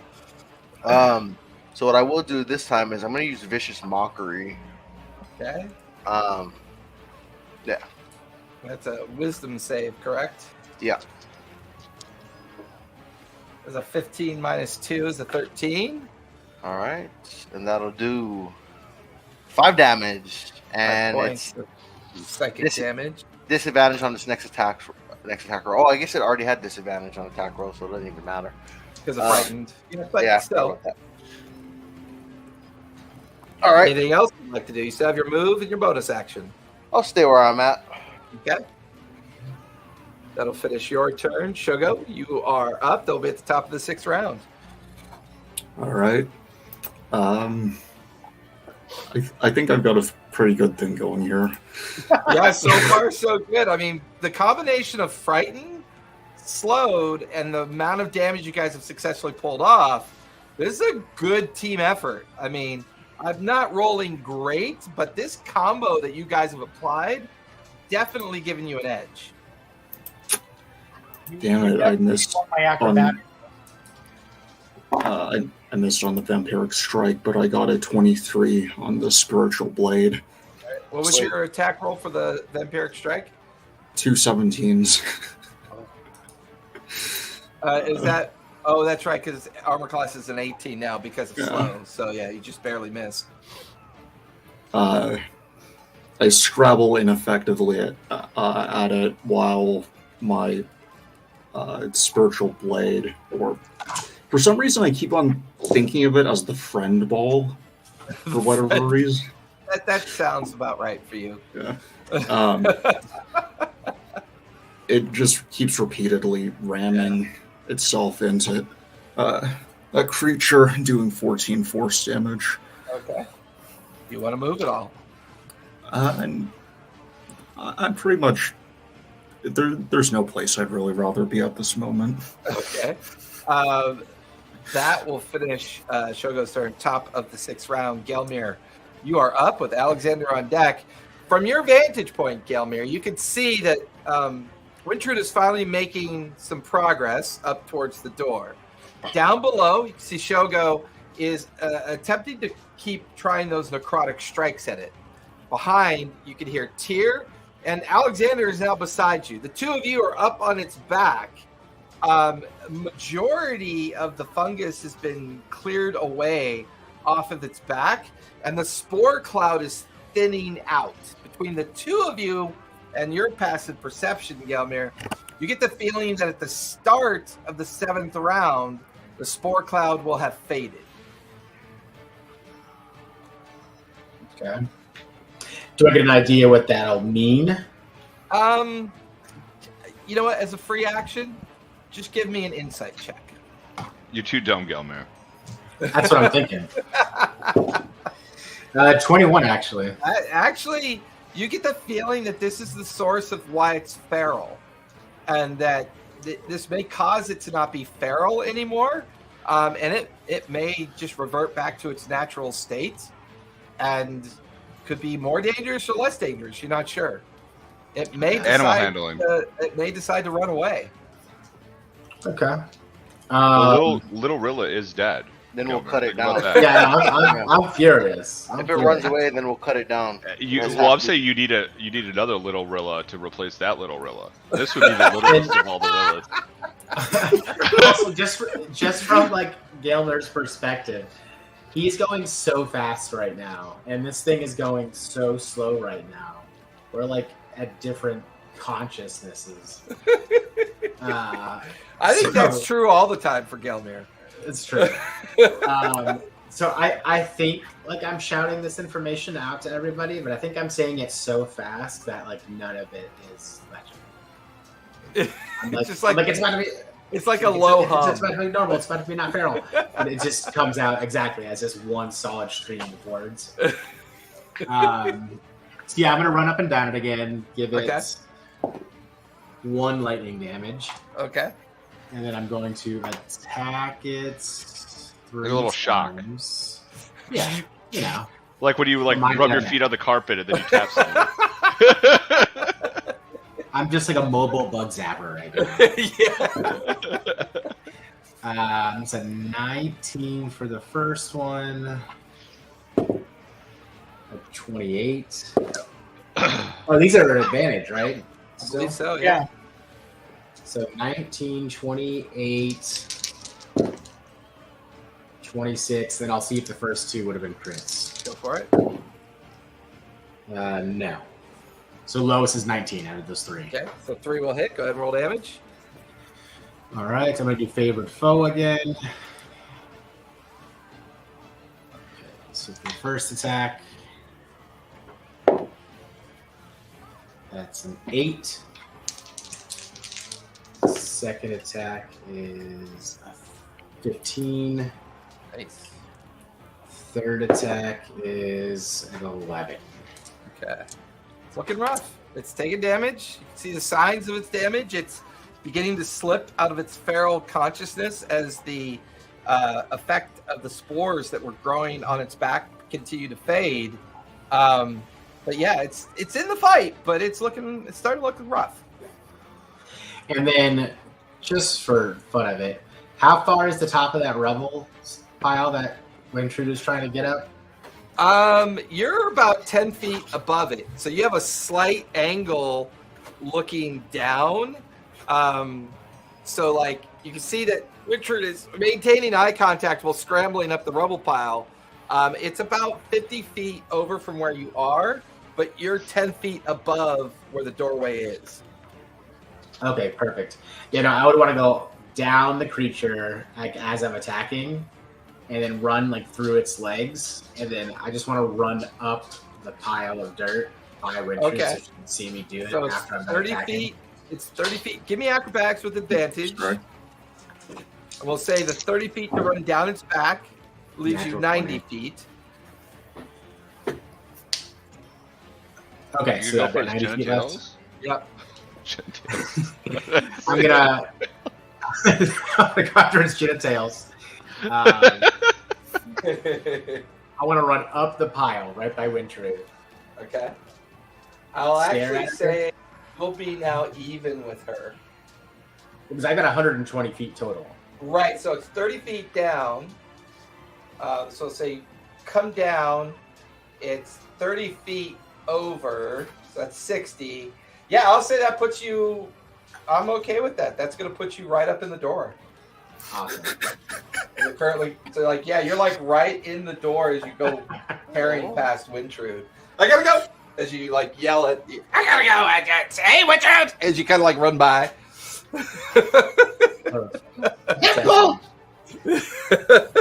That'll put you right in the doorway. That'll use up your movement.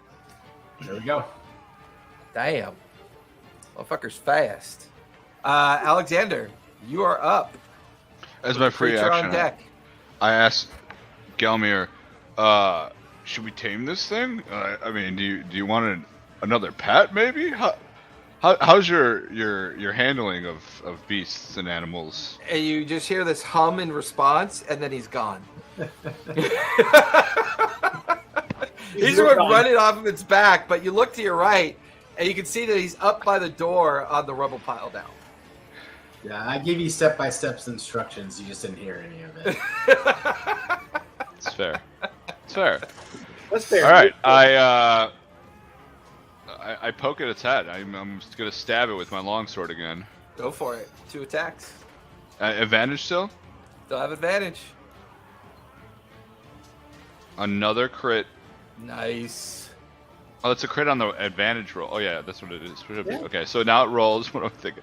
Okay, so now I roll. The first attack does. Is that crit? Oh, because it rolls 2 dice when I do Right. the crit. That's fine. Whatever. Rolled a 1 and a. Okay, so that's gonna be 22 damage for the first attack, Nice. and okay, and then I have advantage on the second ones, and I rolled a 26 to hit, so that That'll hits, Roll for damage. and that is a 14. Nice. You watch as you kind of climb up on its shoulder to get an angle at one of the sets of eyes, and you bring the blade down and you slash across one of its eyes that just kind of ruptures outward as it Ooh. screams in pain. I say to it, we can do this the nice way, and you can become my pet, or the hard way. And then I relentless teleport underneath it, Okay. and then run towards Gelmir. I mean, technically you can teleport over by Gelmir, right? It's within 5 feet of the within creature. 5 feet of the creature. Gotcha. And then what's your normal movement? It is 30. Okay, that'll take you into the rubble pile right below Wintrude. Give me acrobatics just to make sure you don't slip off the rubble pile. Oh, of course. 14. 14's good. You do not slip off the rubble pile. I'll bring us to the creature's turn. I got to roll on the new feral table. Okay, that's going to be interesting. That's not something you want to hear the DM say. Yeah. It's going to use feral bite, and the only person in base with it is Shogo. So it's going to use feral bite at disadvantage. Shogo. I rolled a You'd have to create a new 14 character, and a sorry. 14, so that's a 29. That To bite hits, yes. Shogo, so that'll hit. Where That do I is get a going- plus 15 to hit? When you can become a beast. Yeah, no kidding, huh? Gelmir will train you. Okay, that's 12 plus 5 is 21 plus 10. That's 31 points of piercing damage, Shogo. And I need you to make a strength save, please. 31 and strength. Oh, dirty 20. Excellent. Nice. You just barely managed to avoid being grappled in its mouth and then eventually swallowed. So you only take the bite damage. It's going to try to overcome frighten and the synaptic effect of How much slow. is the bite damage? Bite damage was 31 points of piercing. Evidently, I don't taste very good. 12 minus 2 is a 10 on Oh, the frightened. 3 minus 2 on the intelligence save for the synaptic. It is still slowed and is still frightened. They'll finish its turn. Wintrude, you're up with Tyr on deck. I thought it would be my friend. I do- It doesn't speak any languages. It's feral. Well, it's about to become unferal at the end of round 7. So we'll have to see what it does then. So I'm gonna turn away from Gelmir as I'm kind of cursing under my breath. Fuck you, you little goblin! No help whatsoever. I'm gonna stow my crossbow and go move on to Eldritch Blast. Okay, go for it. First one. Let me re-roll that one. First one is a 26 to That'll hit. and second one is 25. 25 is 26. Yep. So those are both 1d10s with no bonuses. So the total force damage is 15. 15. Okay. For both. The two force beams striking the creature in its chest. See the hair and flesh kind of peeling off of it. Still in the fight, but starting to look rough. I'm gonna try to get that climb on. Get that climb on. Acrobatics to catch up to Gelmir. We're gonna. Oh, bitch. 21. 21. You're now up at the doorway with Gelmir. I would say this is a healthy competition, except this is far too lethal to be called that. It's an unhealthy competition. Mm. I'll put you guys up here just so I know you're by the door.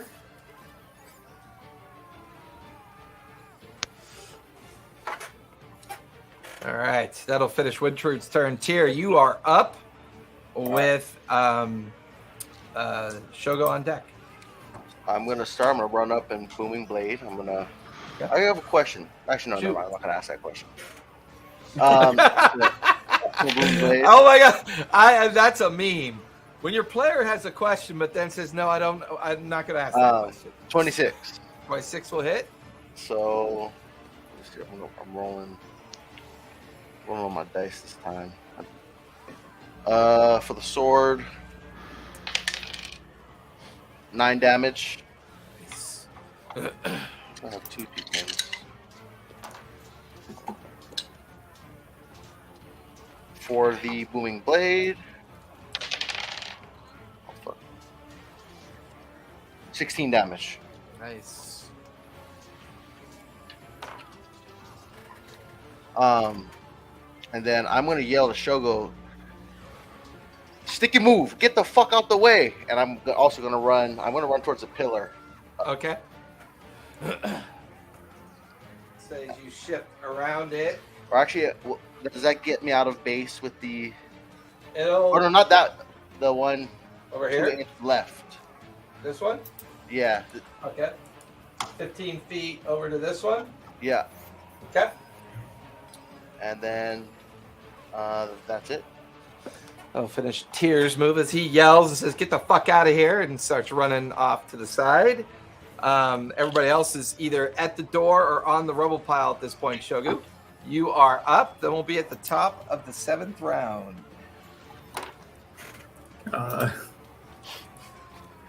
We gotta kill this thing before my spell wears off. We're on All the right. clock here, people.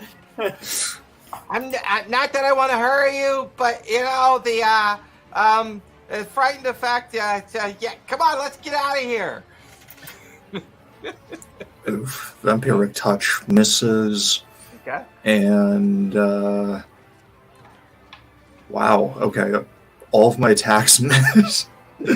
Oh, I hate those rounds, dude. I feel you, man. Still have your move. Yeah, I'm just trying to think. I'm wondering if I actually would be paying enough attention to hear something like that. I mean, you'd at least notice that Wintrude, Gelmir, and Alexander are, up on the rubble pile and heading towards the door. What's your passive perception? Passive, 18. 18? You probably would have heard Tyr yell out since he did it as a free action. All right. But still your choice. I hesitate, and Okay.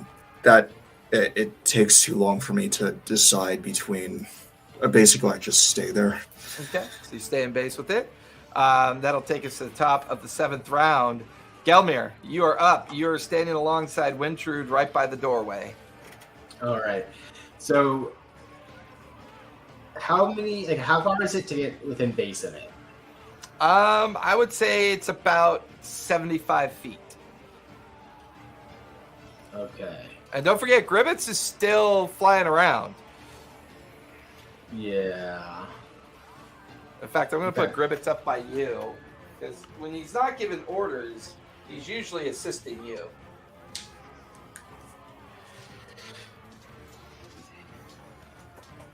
Okay. I want to run down within base of it so that it takes lightning damage. Fuck's sake. All right, acrobatics with advantage. Fucking speed, demon. Natural 20. Nice. And now back So down I'm- to base with it. But then I'm also going to run back up.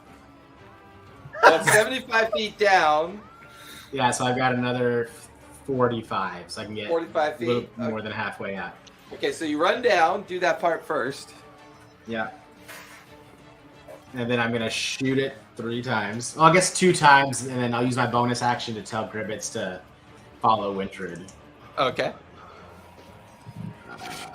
So first attack, with advantage, 28. Second attack is a filthy 20. Disgusting 20. 6. So that's 11 damage for the first attack, Nice.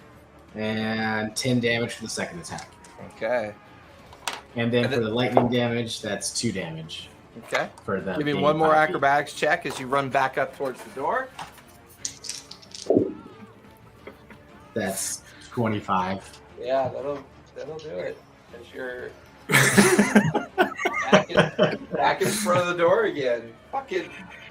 I kind of feel like your boots should take like wear and tear damage. Wait, this is so easy. I just keep doing it. Watch. And then that's my turn. All right.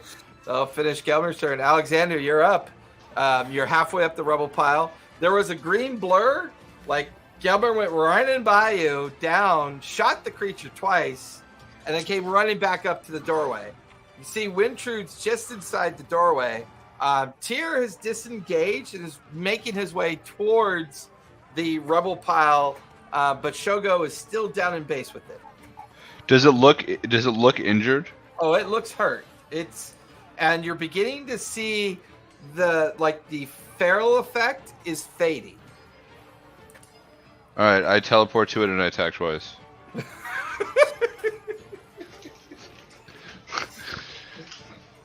Why are you guys running? Go for it. Do I still have advantage? No, does frightened give advantage for attacks? Is that what the frightened does? It's- Or is It's it- the got fairy the fighter slow gives us ring on advantage. Oh yeah, and the fairy fire came from The sword. Tyr's attack. That's right. Okay, yes. so 24 is the first attack, Okay, that hits. and that does 14 damage. Okay. And the second one is a 15. That misses, right? And that one will miss. You feel your blade bounce off the hide of the creature. And then I use my movement to run back up the rubble. Give me acrobatics check. I had a feeling. 7. 7. You're unable to get back onto the rubble pile as you're at the base of the rubble pile. That will finish your turn. The creature's turn is up. So, this is where this creature gets a little fun now. It literally has 20 hit points left, is what's got left. Unfortunately, it has a special ability that kicks in because it has to choose. It's now about to slip out of its feral condition. So it is going to choose what's called Maddening Strike. So I need Tyr, Alexander, and Shogo to all make dexterity saves, please. Dang.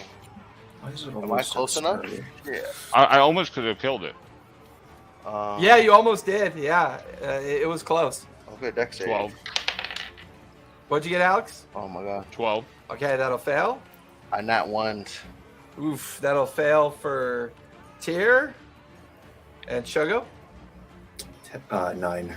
9, 3 failures.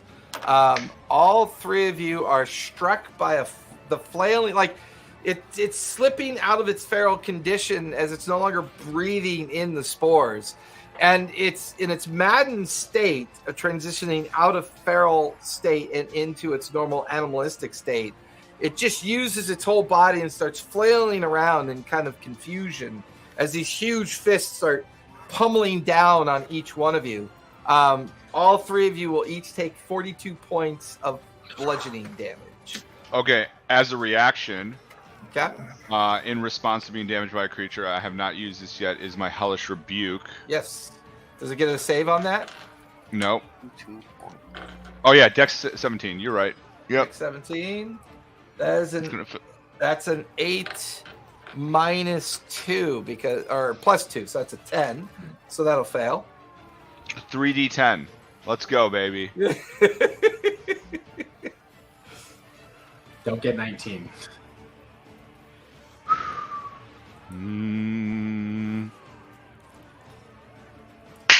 21, baby.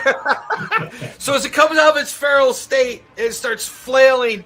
You watch as one fist lands on Tyr, another one on Shogo. Just as your concentration effect begins to fade on you, Tyr, as you would have to roll a 20 or higher to maintain concentration. I'd do it. You go for it. Just see if you do it. I want to see if you maintain it. It's the longest concentration spell I've ever seen maintained between Wintrude and Tyr. 21. Awesome. 21, yeah.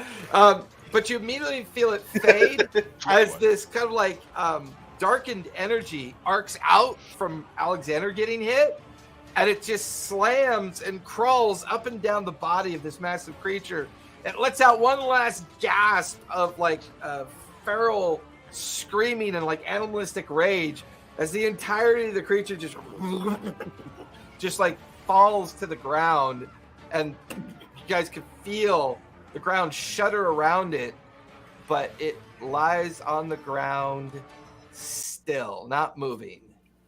You know what's crazy? If this was at a tabletop game, I would have rolled them each individually to add to the suspense. The first roll was a 10. The second roll was a 1. So on the third roll, I needed a 10. Basically, and it would have been very.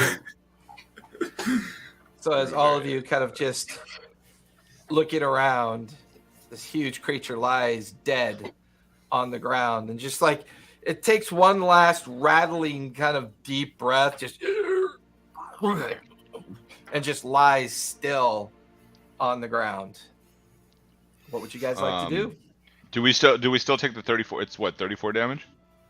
41 points of bludgeoning damage. Yes. At this point, I'm pretty much manually holding my organs in, given how mangled being hit by that got me. So I'll start by going. I pet it. Exactly. Poor feral creature. I'm gonna start with casting Aura Vitality. Okay. I'm just gonna heal up the boys. Actually, Or the girls. Oh. Or girl. She didn't even get hit. Before she you, she took a lot of trying to get up the rubble pile damage. I took I a mean, lot of most of humiliation it's psychic. from being there. Venture, you helped sorry. so much. Thank you so much for your Hey, that participation in frightened taking effect, that man. damage. Yeah. Shogo, sorry, what were you doing? before you start healing, I cast Beacon of Hope. Oh yeah. Basically, I don't know what that is. So it makes it so that for the It maxes out. duration, it maxes out the number of hit points possible from any form of healing.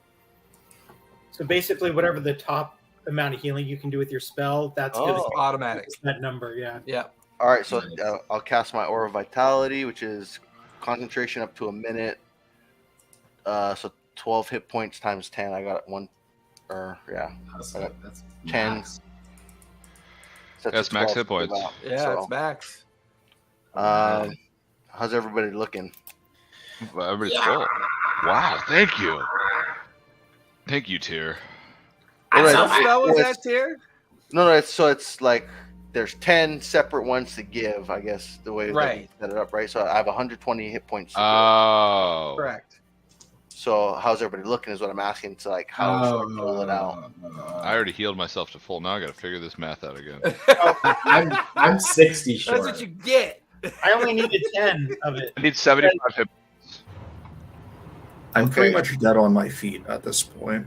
As in, I'm gonna give. actually holding myself together. I'm gonna give. Let's see, 48 to Shogo. Thank you.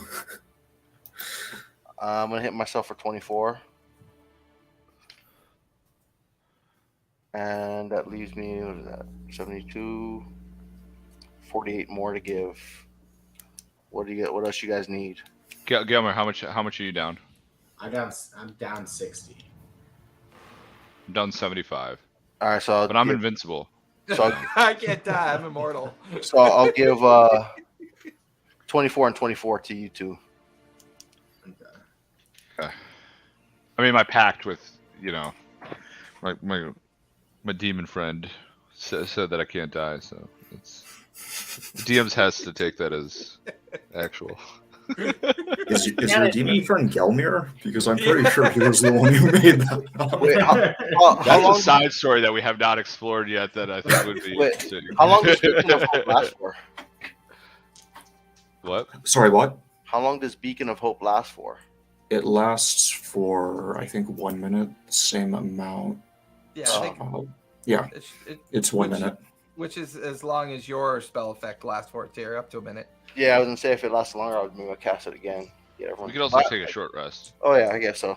Yeah, you guys could also you could take a short rest here if you choose to, or go into the fractured doorway that leads down the only tunnel that you've been able to find to leave out of this collapsed edge of the mycelium forest.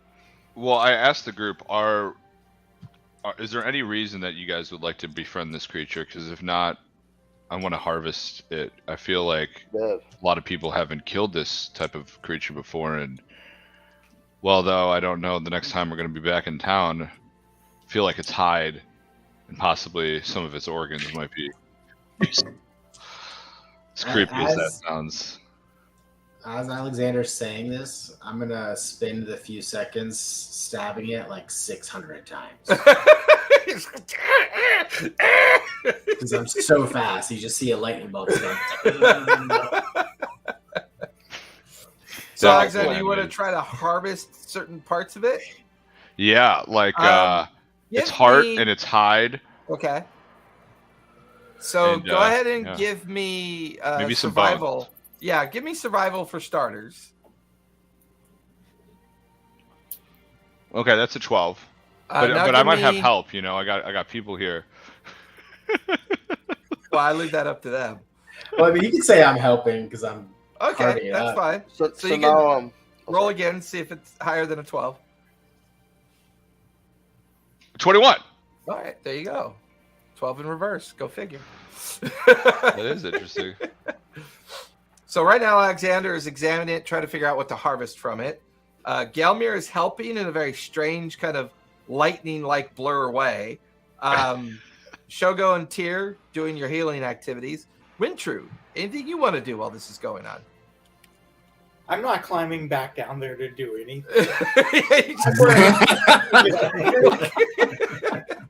Took me forever to get up here. I'm staying here. Give me Wintrude- perception as you look down the hallway, Wintrude. We should document this in the book. We see. 24. 24. So looking down the hallway, it looks like it goes about 30 feet and then comes to a dead end and then a circular staircase that begins to descend downwards. But what you find interesting is that at that point, there is like an arcane statue of a wizard with both of its hands outward, kind of arced over the stairwell that goes down. And you can see that there's a kind of luminescent kind of light emanating from, where the staircase is.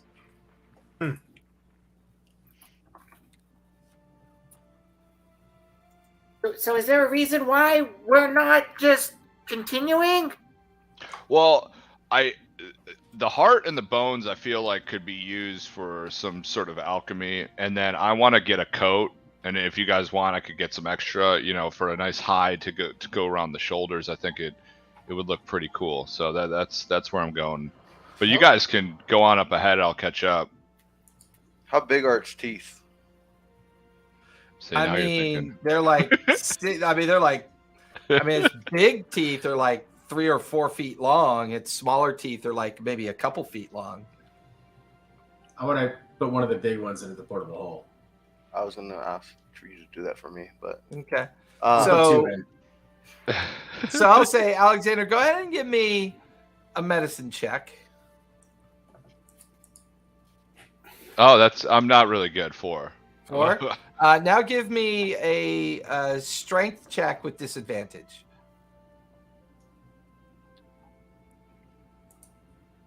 That's a 5. 5. You're basically mutilating this thing, trying to harvest it.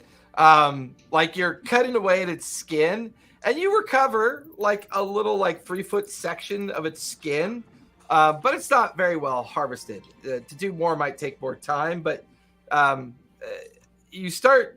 The one thing that does happen is you switch over to try to harvest some of its organs.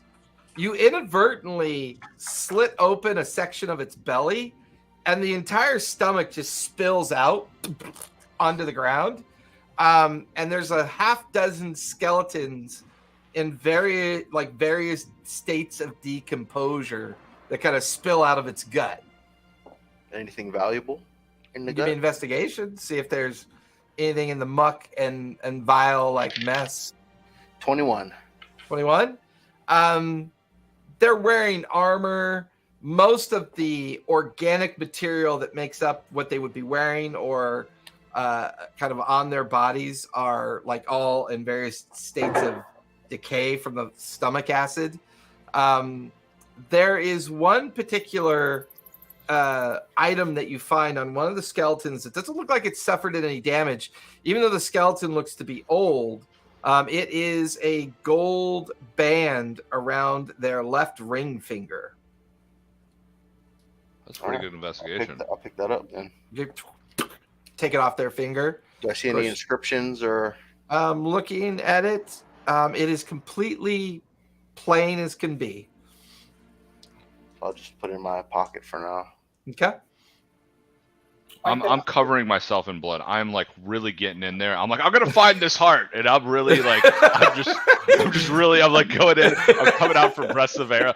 I'm just imagining poor Wintred up there watching all this, just I got it. How is I'm it- just throwing how is shit. it that I'm we're all looking still for the alive? heart. I don't get this. This Wintrude, is fascinating.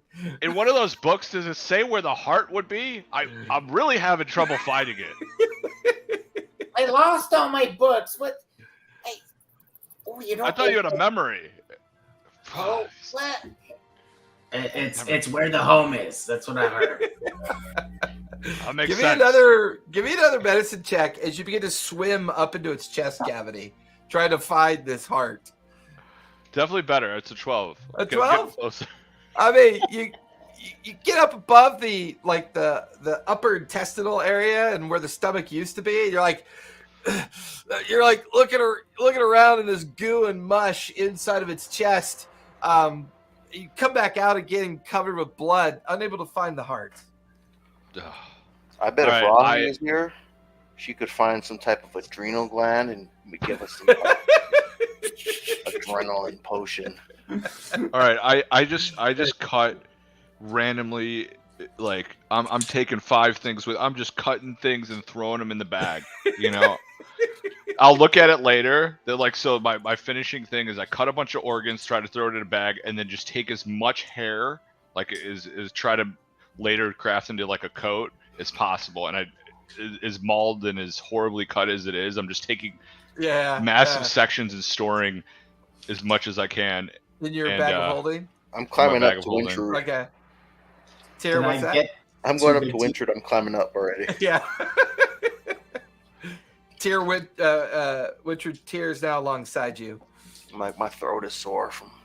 Is that you're right here? If I got an adrenal gland, we could make some steroid type of deal. You probably could try to make potion of haste if you had one of those adrenal glands. Yeah. Do I have? Did I get 2 big teeth? Give me sleight of hand for starters. All right. I rolled a 1 and a 2 for a total of 6. Now give me strength with disadvantage. I rolled 2 17s for a total of 16. Yeah. You managed to harvest just 1 tooth, mostly because you were just so frustrated at how poorly you carved into the garm line. You decided to say fuck it, and you yanked out one of the 3-foot-long tooths. Here, I'm sorry to say, it only had 1 tooth, so I will have to keep this one for myself. While all of this is happening, I'm going to try and look for the red stain that probably remains of Mika. Just kind of where I last saw her. Is there anything left? She was crushed by a boulder, or what? What happened? I can't remember. She was, The creature did its like earthquake effect when it was in its feral state, and huge gouts of stone and rock came, just kind of like funneling up and down on top. There's the gorilla, like the little baby gorilla, which is it's just arms and legs and just like a smush pile of rocks in the center of its body. And then right beyond it, you can see Mika up on the rubble pile where the rock kind of landed on them as well. And their torso is disintegrated. So it's just arms and legs. And just like, it just looks like, organic matter just kind of slowly leaking and dripping down the rubble pile. So while their arms and legs are still there, everything else is just smushed into mush. How about the head? Unfortunately, it's smushed and mushed as well. All right. I'm going to start scooping up the remains, some of which are still squirming. Worms, you can cut them in half. They'll be okay-ish. So after gathering up all of the pieces, I go back to the creature's corpse, start basically kind of shoving a bit. When I see Mika, I just think to myself, poor little girl, all tuckered out. Don't worry, I'll make you feel better. So fucking creepy. I'm going to be sitting with Wintrude up top, and I'll be like, what the hell are they doing? I gotta help Shogo because I don't want to be the only one weird. So I'm like, oh, this is great. Somebody else is doing weird shit. This is good. So I take all of the pieces from Mika and basically jam them into the chest cavity of one of the newly uncovered skeletons. Okay. The skeleton begins to twitch and writhe before looking up at me.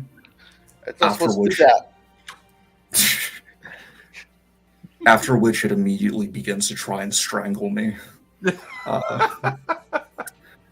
But as it holds my throat, I wrap my arms around it and begin singing to it. My this words is how you raise infused the dead? with magic. This is how you do your necromancy, raise the dead? A sort or of animate dead, right? strange, yeah, a sort of strange lullaby, and I keep sitting there and staying there, ignoring everything else for about 10 minutes, as the skeleton's arms slowly, uncouple from my neck, and now Mika's okay again. I turned to Tyr, and I'm taking out like a blank journal. What if there were a story of like a crazy grave cleric-y guy who keeps making lovers that get smashed and all the ooh, hang on. And I just start. I think you're writing a biography. These are some sick bastards. I'm gonna cast a message at Shogo. I'm like, hey Shogo, like I know you're busy, but everyone's kind of watching. I mean, I think it's cool what you're doing, but just everyone's a little weirded out. Okay. All right. Can you do that with Glorilla? You should have did that. Can you do that? Can you bring the Glorilla back too with like that?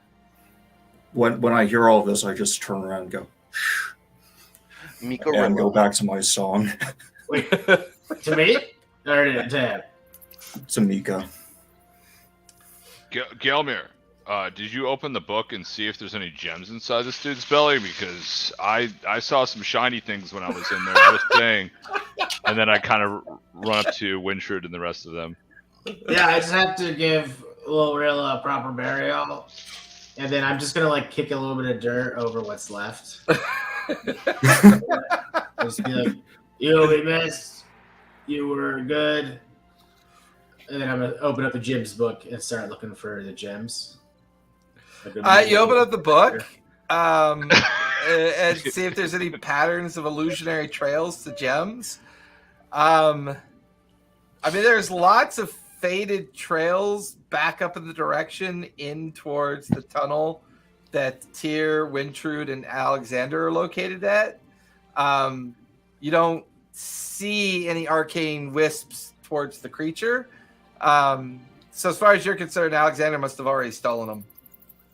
Okay. So I'll start heading up the rubble past Tyr and Wintrude and just be like, all right, just catch up whenever you're ready. You guys are so slow now. Let's keep moving. Eventually, Shogo recovers their companion, heading up towards everybody else. I'll say I'm not really done yet. Actually, there's more I want to do. Started. Are you raising more than one?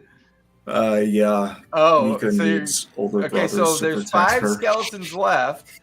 I'd say the one you raised and 2 others are decently intact. The other ones look far more decomposed from the stomach acids.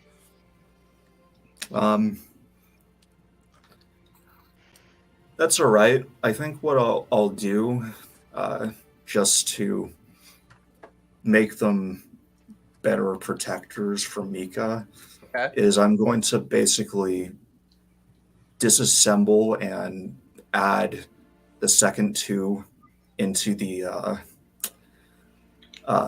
intact skeletons. Okay. Just so that they're a bit bigger. I don't think they'll be stronger, but at least they'll be more. All right, so we'll say between what Alexander was doing and what you're doing, everyone else can take a short rest. So you take the effects of a short rest, but swimming inside the organs of a creature and animating dead take effort. So for Alexander and Shogu, you don't get the effects of a short rest, but we'll say, Shogu, at the end of all this, how many animate dead would you want? 3? Are you able to raise 3? I'm only trying to raise 2, so I've cast Animate Dead at level 3 and a second time at level 4. Okay, so you have Mika and 2 additional dead servants, correct? Yeah. Gotcha. Okay. Basically, creepy, but yeah. You can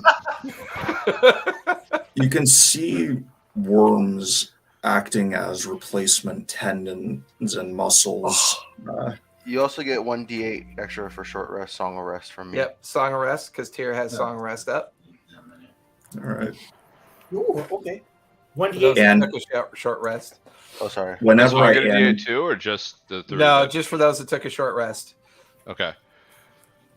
What is Whenever- 1d8 plus what? Just 1d8. What's 1d8?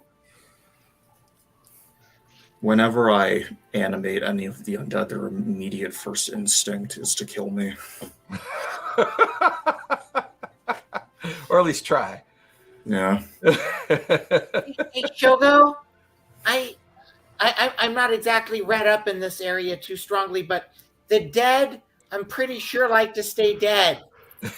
The dead here, right? Like, I mean, I gotta write that in there. The passion of love. Passion of the zombies. Yeah. Wait, but wouldn't they need to be undead to be able to voice that opinion? So to be able to express that opinion, they need to be undead. So they need to Well, I mean, I find that the choking and the aggression is expressing a very strong opinion. All right, Wintrude, you just earned a D6 inspiration for that one. I'll I'm spend, just imagining you and Gelmir, right? Standing alongside Tyr and Alexander, like having this expressive conversation. Brilliant. I'll spend since this time post short rest, I'll spend the time telling a story of a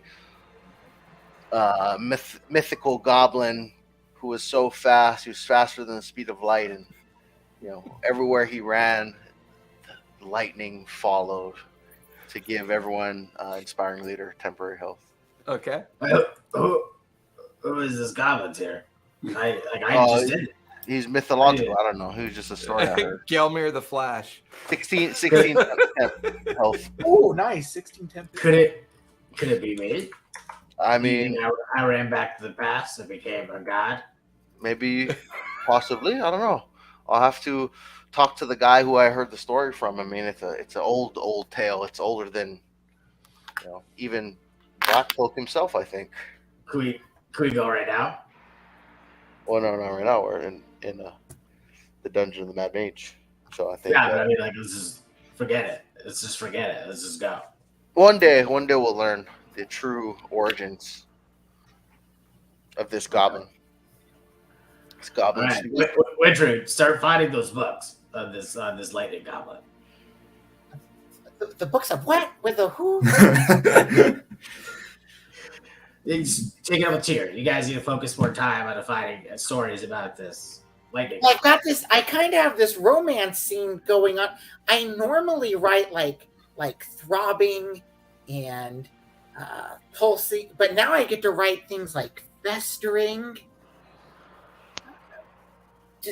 There's so many new adjectives with what making love, undead, corpse. This. I'm gonna. I take out a handkerchief and I. That's not the kind of love I had in mind, but I'm not there to witness this. And Wintrude, I don't think you could say one new adjective and then say that there's a lot of new adjectives. That just seems like two different things. True love can only be expressed in song, Wintrude. Are we gonna go, guys? Are we? Wait, before we go, while this is happening, can I slip on the gold band and see if anything happens? You disappear. So as you put on the gold band, I tell him that he's gone. Like, where did Tyr go? you doesn't see me put on the recognize gold band. that whatever it is powerful enough to require attunement. Oh shit! I tell Tyr, and I'm like, Tyr, where did you go? And I try to deceive him to make him think that he actually He disappeared. doesn't even see me put the band on. I have great He's perception. What are you talking He's so about? caught up in the festering and throbbing. Monster, yeah. Tyr, where did you go? Says, trust me, I have. I'm up here. I'm with Wintrude. Witcher, do you see Tyr? I don't see him anywhere. He's right there. He's right there. It's right there. Oh my god. I run ahead of Gilbear as fast as I dash. So as you guys kind of all gather around, so Tyr, in about an hour, you'll know what that ring does, because it does require attunement. So if you have a spare attunement slot, you could try to attune to it, or if you don't, give it to someone else who does, or you could take off one attunement item and attempt to attune to whatever this is. I do have a spare attunement slot. Okay. So as you put it on, the rest of you kind of gather up in the corridor and get at the end of the tunnel and you're standing there. It is a statue of a wizard-looking individual. No distinct, like almost like it's done as a way, just as decoration. And then it's got its arms and hands arced over the opening in the floor of the tunnel that has a stairwell that begins to lead downward. But in common, kind of like chiseled into the front of the statue, like into its like chest that makes up the robes. You could read the following sentence. It says, "Beware, for beneath your feet lies a path to doom. The shadows grow long, and the forgotten horrors of the deep stir in their eternal slumber." Put that in Discord for you. I've never met a whore you could forget. Horror! It's fire. The answer is fire. It's a kids-friendly game. Since when? Why did I say that in a voice? I don't know. Doesn't seem to be a riddle. It just seems to be just this, almost feels like a warning. Just like a very kind of purposely etched warning into the statue that kind of just arcs over the stairwell that leads deep into the darkness, although there's a slight kind of pervasive light coming up from it as well. I've It ain't a magical warning, darkness it's a sight, and I'm promise. running. Gelmir thinks it's still a riddle, so that's why he goes, it's fire. Nothing happens. Nailed it, guys. We're safe. We can go now. And you watch as Alexander starts going down along with Gelmir. I'll follow. Okay. So you guys get to hear Tyr, Shogo, do you follow as well? Yes. Yeah. Shogo has definitely increased the head count of the group. Shogo's almost like their own little mini party. Yes. Yeah, how The many? 3 animated corpses are now in tow. Another copy of Mika and the other 2 kind of undead that were animated as well. No, it's the same set of worms. It's still Mika. It's still Mika. Okay. Yeah. Same worms. You guys can hear your footfalls because it's kind of echoey as Alexander and Gelmir are taking the lead and the rest of you just kind of following down this stairwell until you probably follow it down for about 100 feet. I'm going to cast Pass Without a Trace on us as we get Okay. So everyone go ahead and give me stealth checks. Plus, Mhm. wow. Okay. Plus 10. Plus 10. 15. Does that include your plus 10, Alex? 27. No. Okay, so that's 25 for Alex, 27 for Tyr. Gelmir, 30. 30. Wintrude 22. and Shogo. 17. Okay. Plus, I rolled like really high for whatever reason. Plus 10. So 27. And I just rolled once for the kids. Yeah, that's fine. So that's 28 for them. Yeah. I mean, you guys realize that you're pretty deep down into this dungeon now. Thinking back from the Yawning Portal, the 3 or 4 levels to get down to the kind of like the crystal caves that then eventually brought you deeper down into Skullport, then the arcane tunnel that you took into the pleniral kind of crossroads of one of the protective areas of one of the disciples, and now projected down into the Underdark, and now after the Underdark at the end of the Mycelium Forest, finding this continuation of a labyrinth of a corridor that takes you deeper into a stairwell that's just descending and descending until you reach a landing. And once you reach this landing, it's just a brief landing before the stairwells continue again. And here in common on the wall with a picture of wizards like battling with each other. You know, venture not into the abyss, for the darkness hungers, and its appetite is insatiable. And the stairwell continues downward. Fire. It's not a riddle. You don't have to try to solve anything. It's trying to scare us so we don't keep going down. Well, I know I have to try. I already did it. I'm not scared, and I am just covered in blood. I have not cleaned and washed. Well, you're covered in dried blood. Yeah. Yeah, I stink. Smell nasty. Hey, Shogo, is this like a normal thing where you need companions besides the living? Is there an explanation? They're my family. What are you talking about?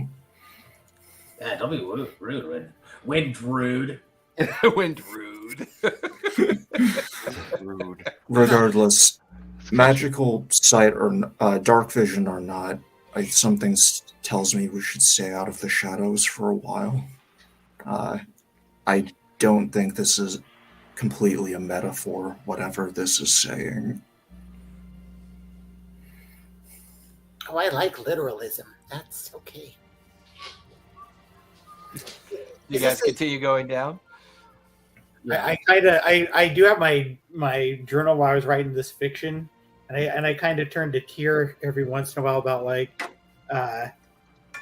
What if there's like, I know it's not a song. Well, you could turn it into a song, but what if there's like necrophiliac type orgy? I mean, there's like 3 now. What did you just say? This is a new term for me too. Here, I usually write about meadows and comparing breasts to budding apples, and but finish, you gotta go with the vibe, the atmosphere. Is she saying this loud enough for me to hear?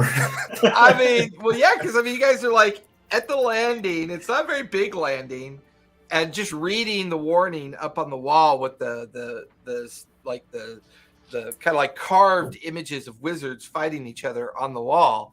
And Tyr and Wintred are slightly behind everybody and just having a conversation about Shogo's weird family. Well, I'm just saying. Bestseller. Candlekeep bestseller. Candlekeep bestseller. Keep that up there for now. Don't put it to paper. Someone could steal your book and steal your ideas. Just keep it in there for now. Don't tell anyone else. Well, I mean, these are just some preliminary notes and a little bit of some passages here and there, but Yeah, I think it's such a valuable note to have that you wouldn't want to risk anyone being able to steal it. So keep it locked away up in here. Yeah, that way no one will steal your ideas. That idea. The fact that you seem to be referring to my family in such a way makes me feel very unsettled, but admittedly, Shogo feels unsettled. That's saying a lot. Now, let's just say that the fiction that I'm writing, compared to you just resurrected 3 corpses that follow you and you're calling it your family. There's, I could point you to the cult section and Candlekeep. There's some doozies and okay. Oh, let me just. That's a good idea. Cult, sex, cult. Okay, and I just keep going. though, if you want a little bit of wordplay that I unfortunately can't get out of my head, the term would probably be necromantic. Do you hear the pun?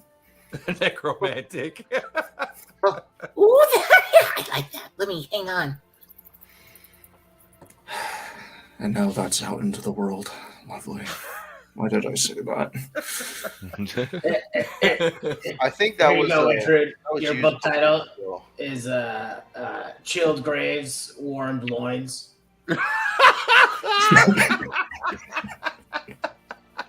Chilled grave, warm loins. That is so creepy. So with that, you guys continue down the stairwell. Yep. All Yeah. right, Yeah, I like go the down torch.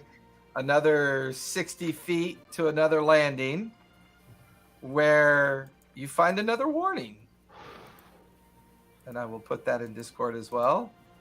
The echoes of the damned reverberate in the depths, a chilling symphony of their eternal torment. And yet the stairwell continues downward. Fire. I'm just saying again, we're not solving anything. Yeah. Again, they're just I already did. Taking the cue from Gelmir, I start passing out torches to everyone. I light mine. I did it. I don't really care if anyone else does, but as long as me and my people are staying in the light, I feel much better. I feel like something about this darkness, it might just be paranoia, but something seems wrong. You seem kind of paranoid. I'm just, again, insatiable darkness. Wizards tend not... Some wizards aren't very poetic, though. Despite that, they enjoy their wordplay. I'm just afraid that they might be explaining what will happen to us literally. We'll see. Well, hang on. What notes? The field path, shadows, horrors, the abyss, darkness, hungers, appetite, insatiable. Insatiable. I gotta remember that for the other. Romantic passage, echoes of the damned reverberate in the depths of chilling. Oh my god! You said that. This is all. Look. If you read enough and research enough, and I did quite a bit of research here, this is all boilerplate sort of. Don't go down here. Ooh, the darkness and the threats and the. I mean, you just raised 3 skeletons, so I'm not going to speak for you too much, but I'm going to assume a little bit. Pardon me, but I think the rest of us have seen enough to where we just killed a gigantic 3-story beast back there. I think we're going to be fine. Alex killed it. Yeah, and then also let's think of this from the bad guy's perspective, right? It's in his best interest that we move forward because we've let out every evil spirit that we've come across so far. Right. So for us to get to his tomb, we'll probably let him out into the world to unleash evil and chaos. So he doesn't want us to get hurt on our way there. Just think about that. I'm not saying we stop. I'm just saying that we be careful. Yeah. Careful is my middle name. As he's covered in dried blood. Like a little bit of organ meat hanging off a horn. Oh my god. You guys keep going?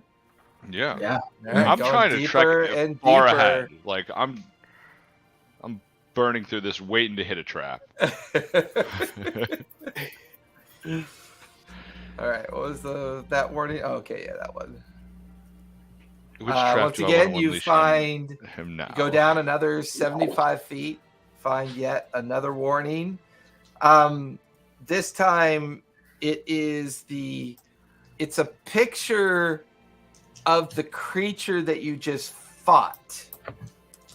It's like etched into the stone. And then there's a warning underneath it. In the belly of the earth, the unseen eyes of ancient evils watch, waiting for the unwary. And then I'm like, I am literally the belly of the beast on my body. So we are totally safe. Yeah, checks out. We're really personalizing this message here. Well, I don't know if it's the same for you, Wintrude, but the world does revolve around me. So I don't... Are we on Candid Cavern? Is that Candid Caverns. As you guys descend down, you guys descend down the final flight of stairs to a larger landing. And on this larger landing, there's a very broad stairwell that goes down about 10 feet to a door. But in the middle of this landing that you just came out of the stairwell, there is a single statue of a wizard. They are holding, and it's in stone, so it looks like they're holding an orb as well in their left hand, and then holding a staff in their right hand. The facial features aren't very well detailed, but it's very much similar in the vein of some of the other disciple representations. And then at the base of the statue in common is another warning.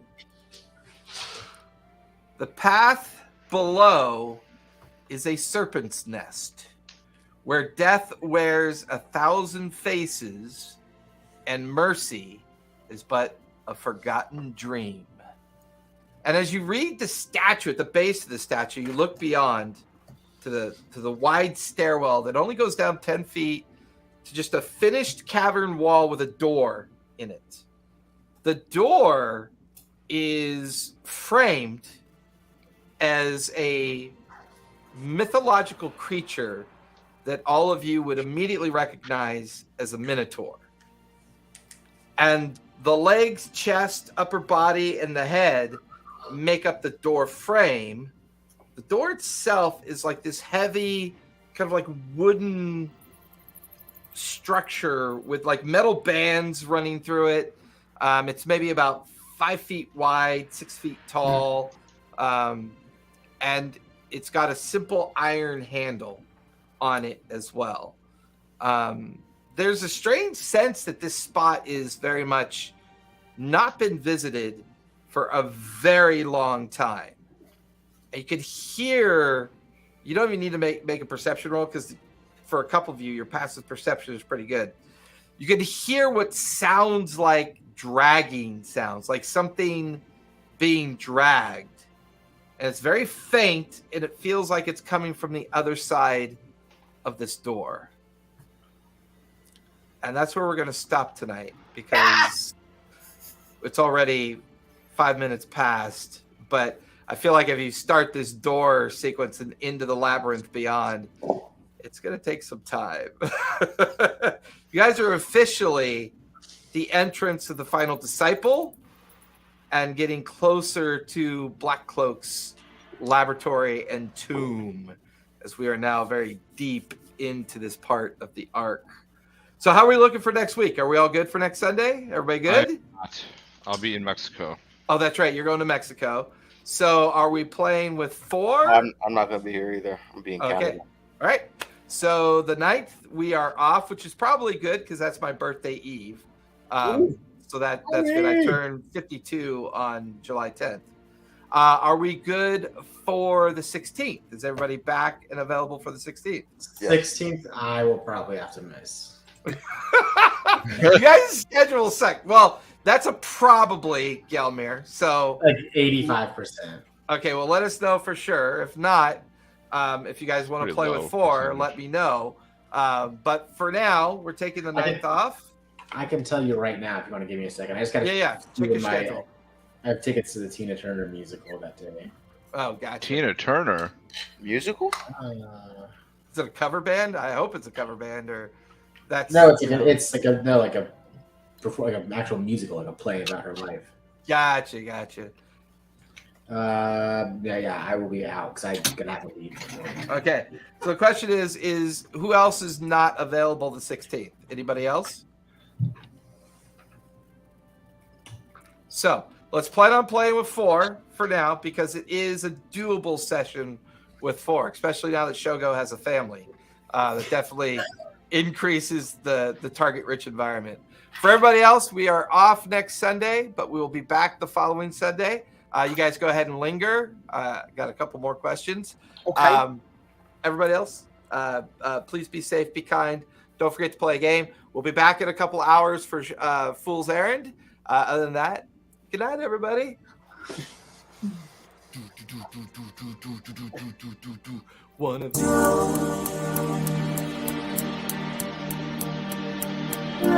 these.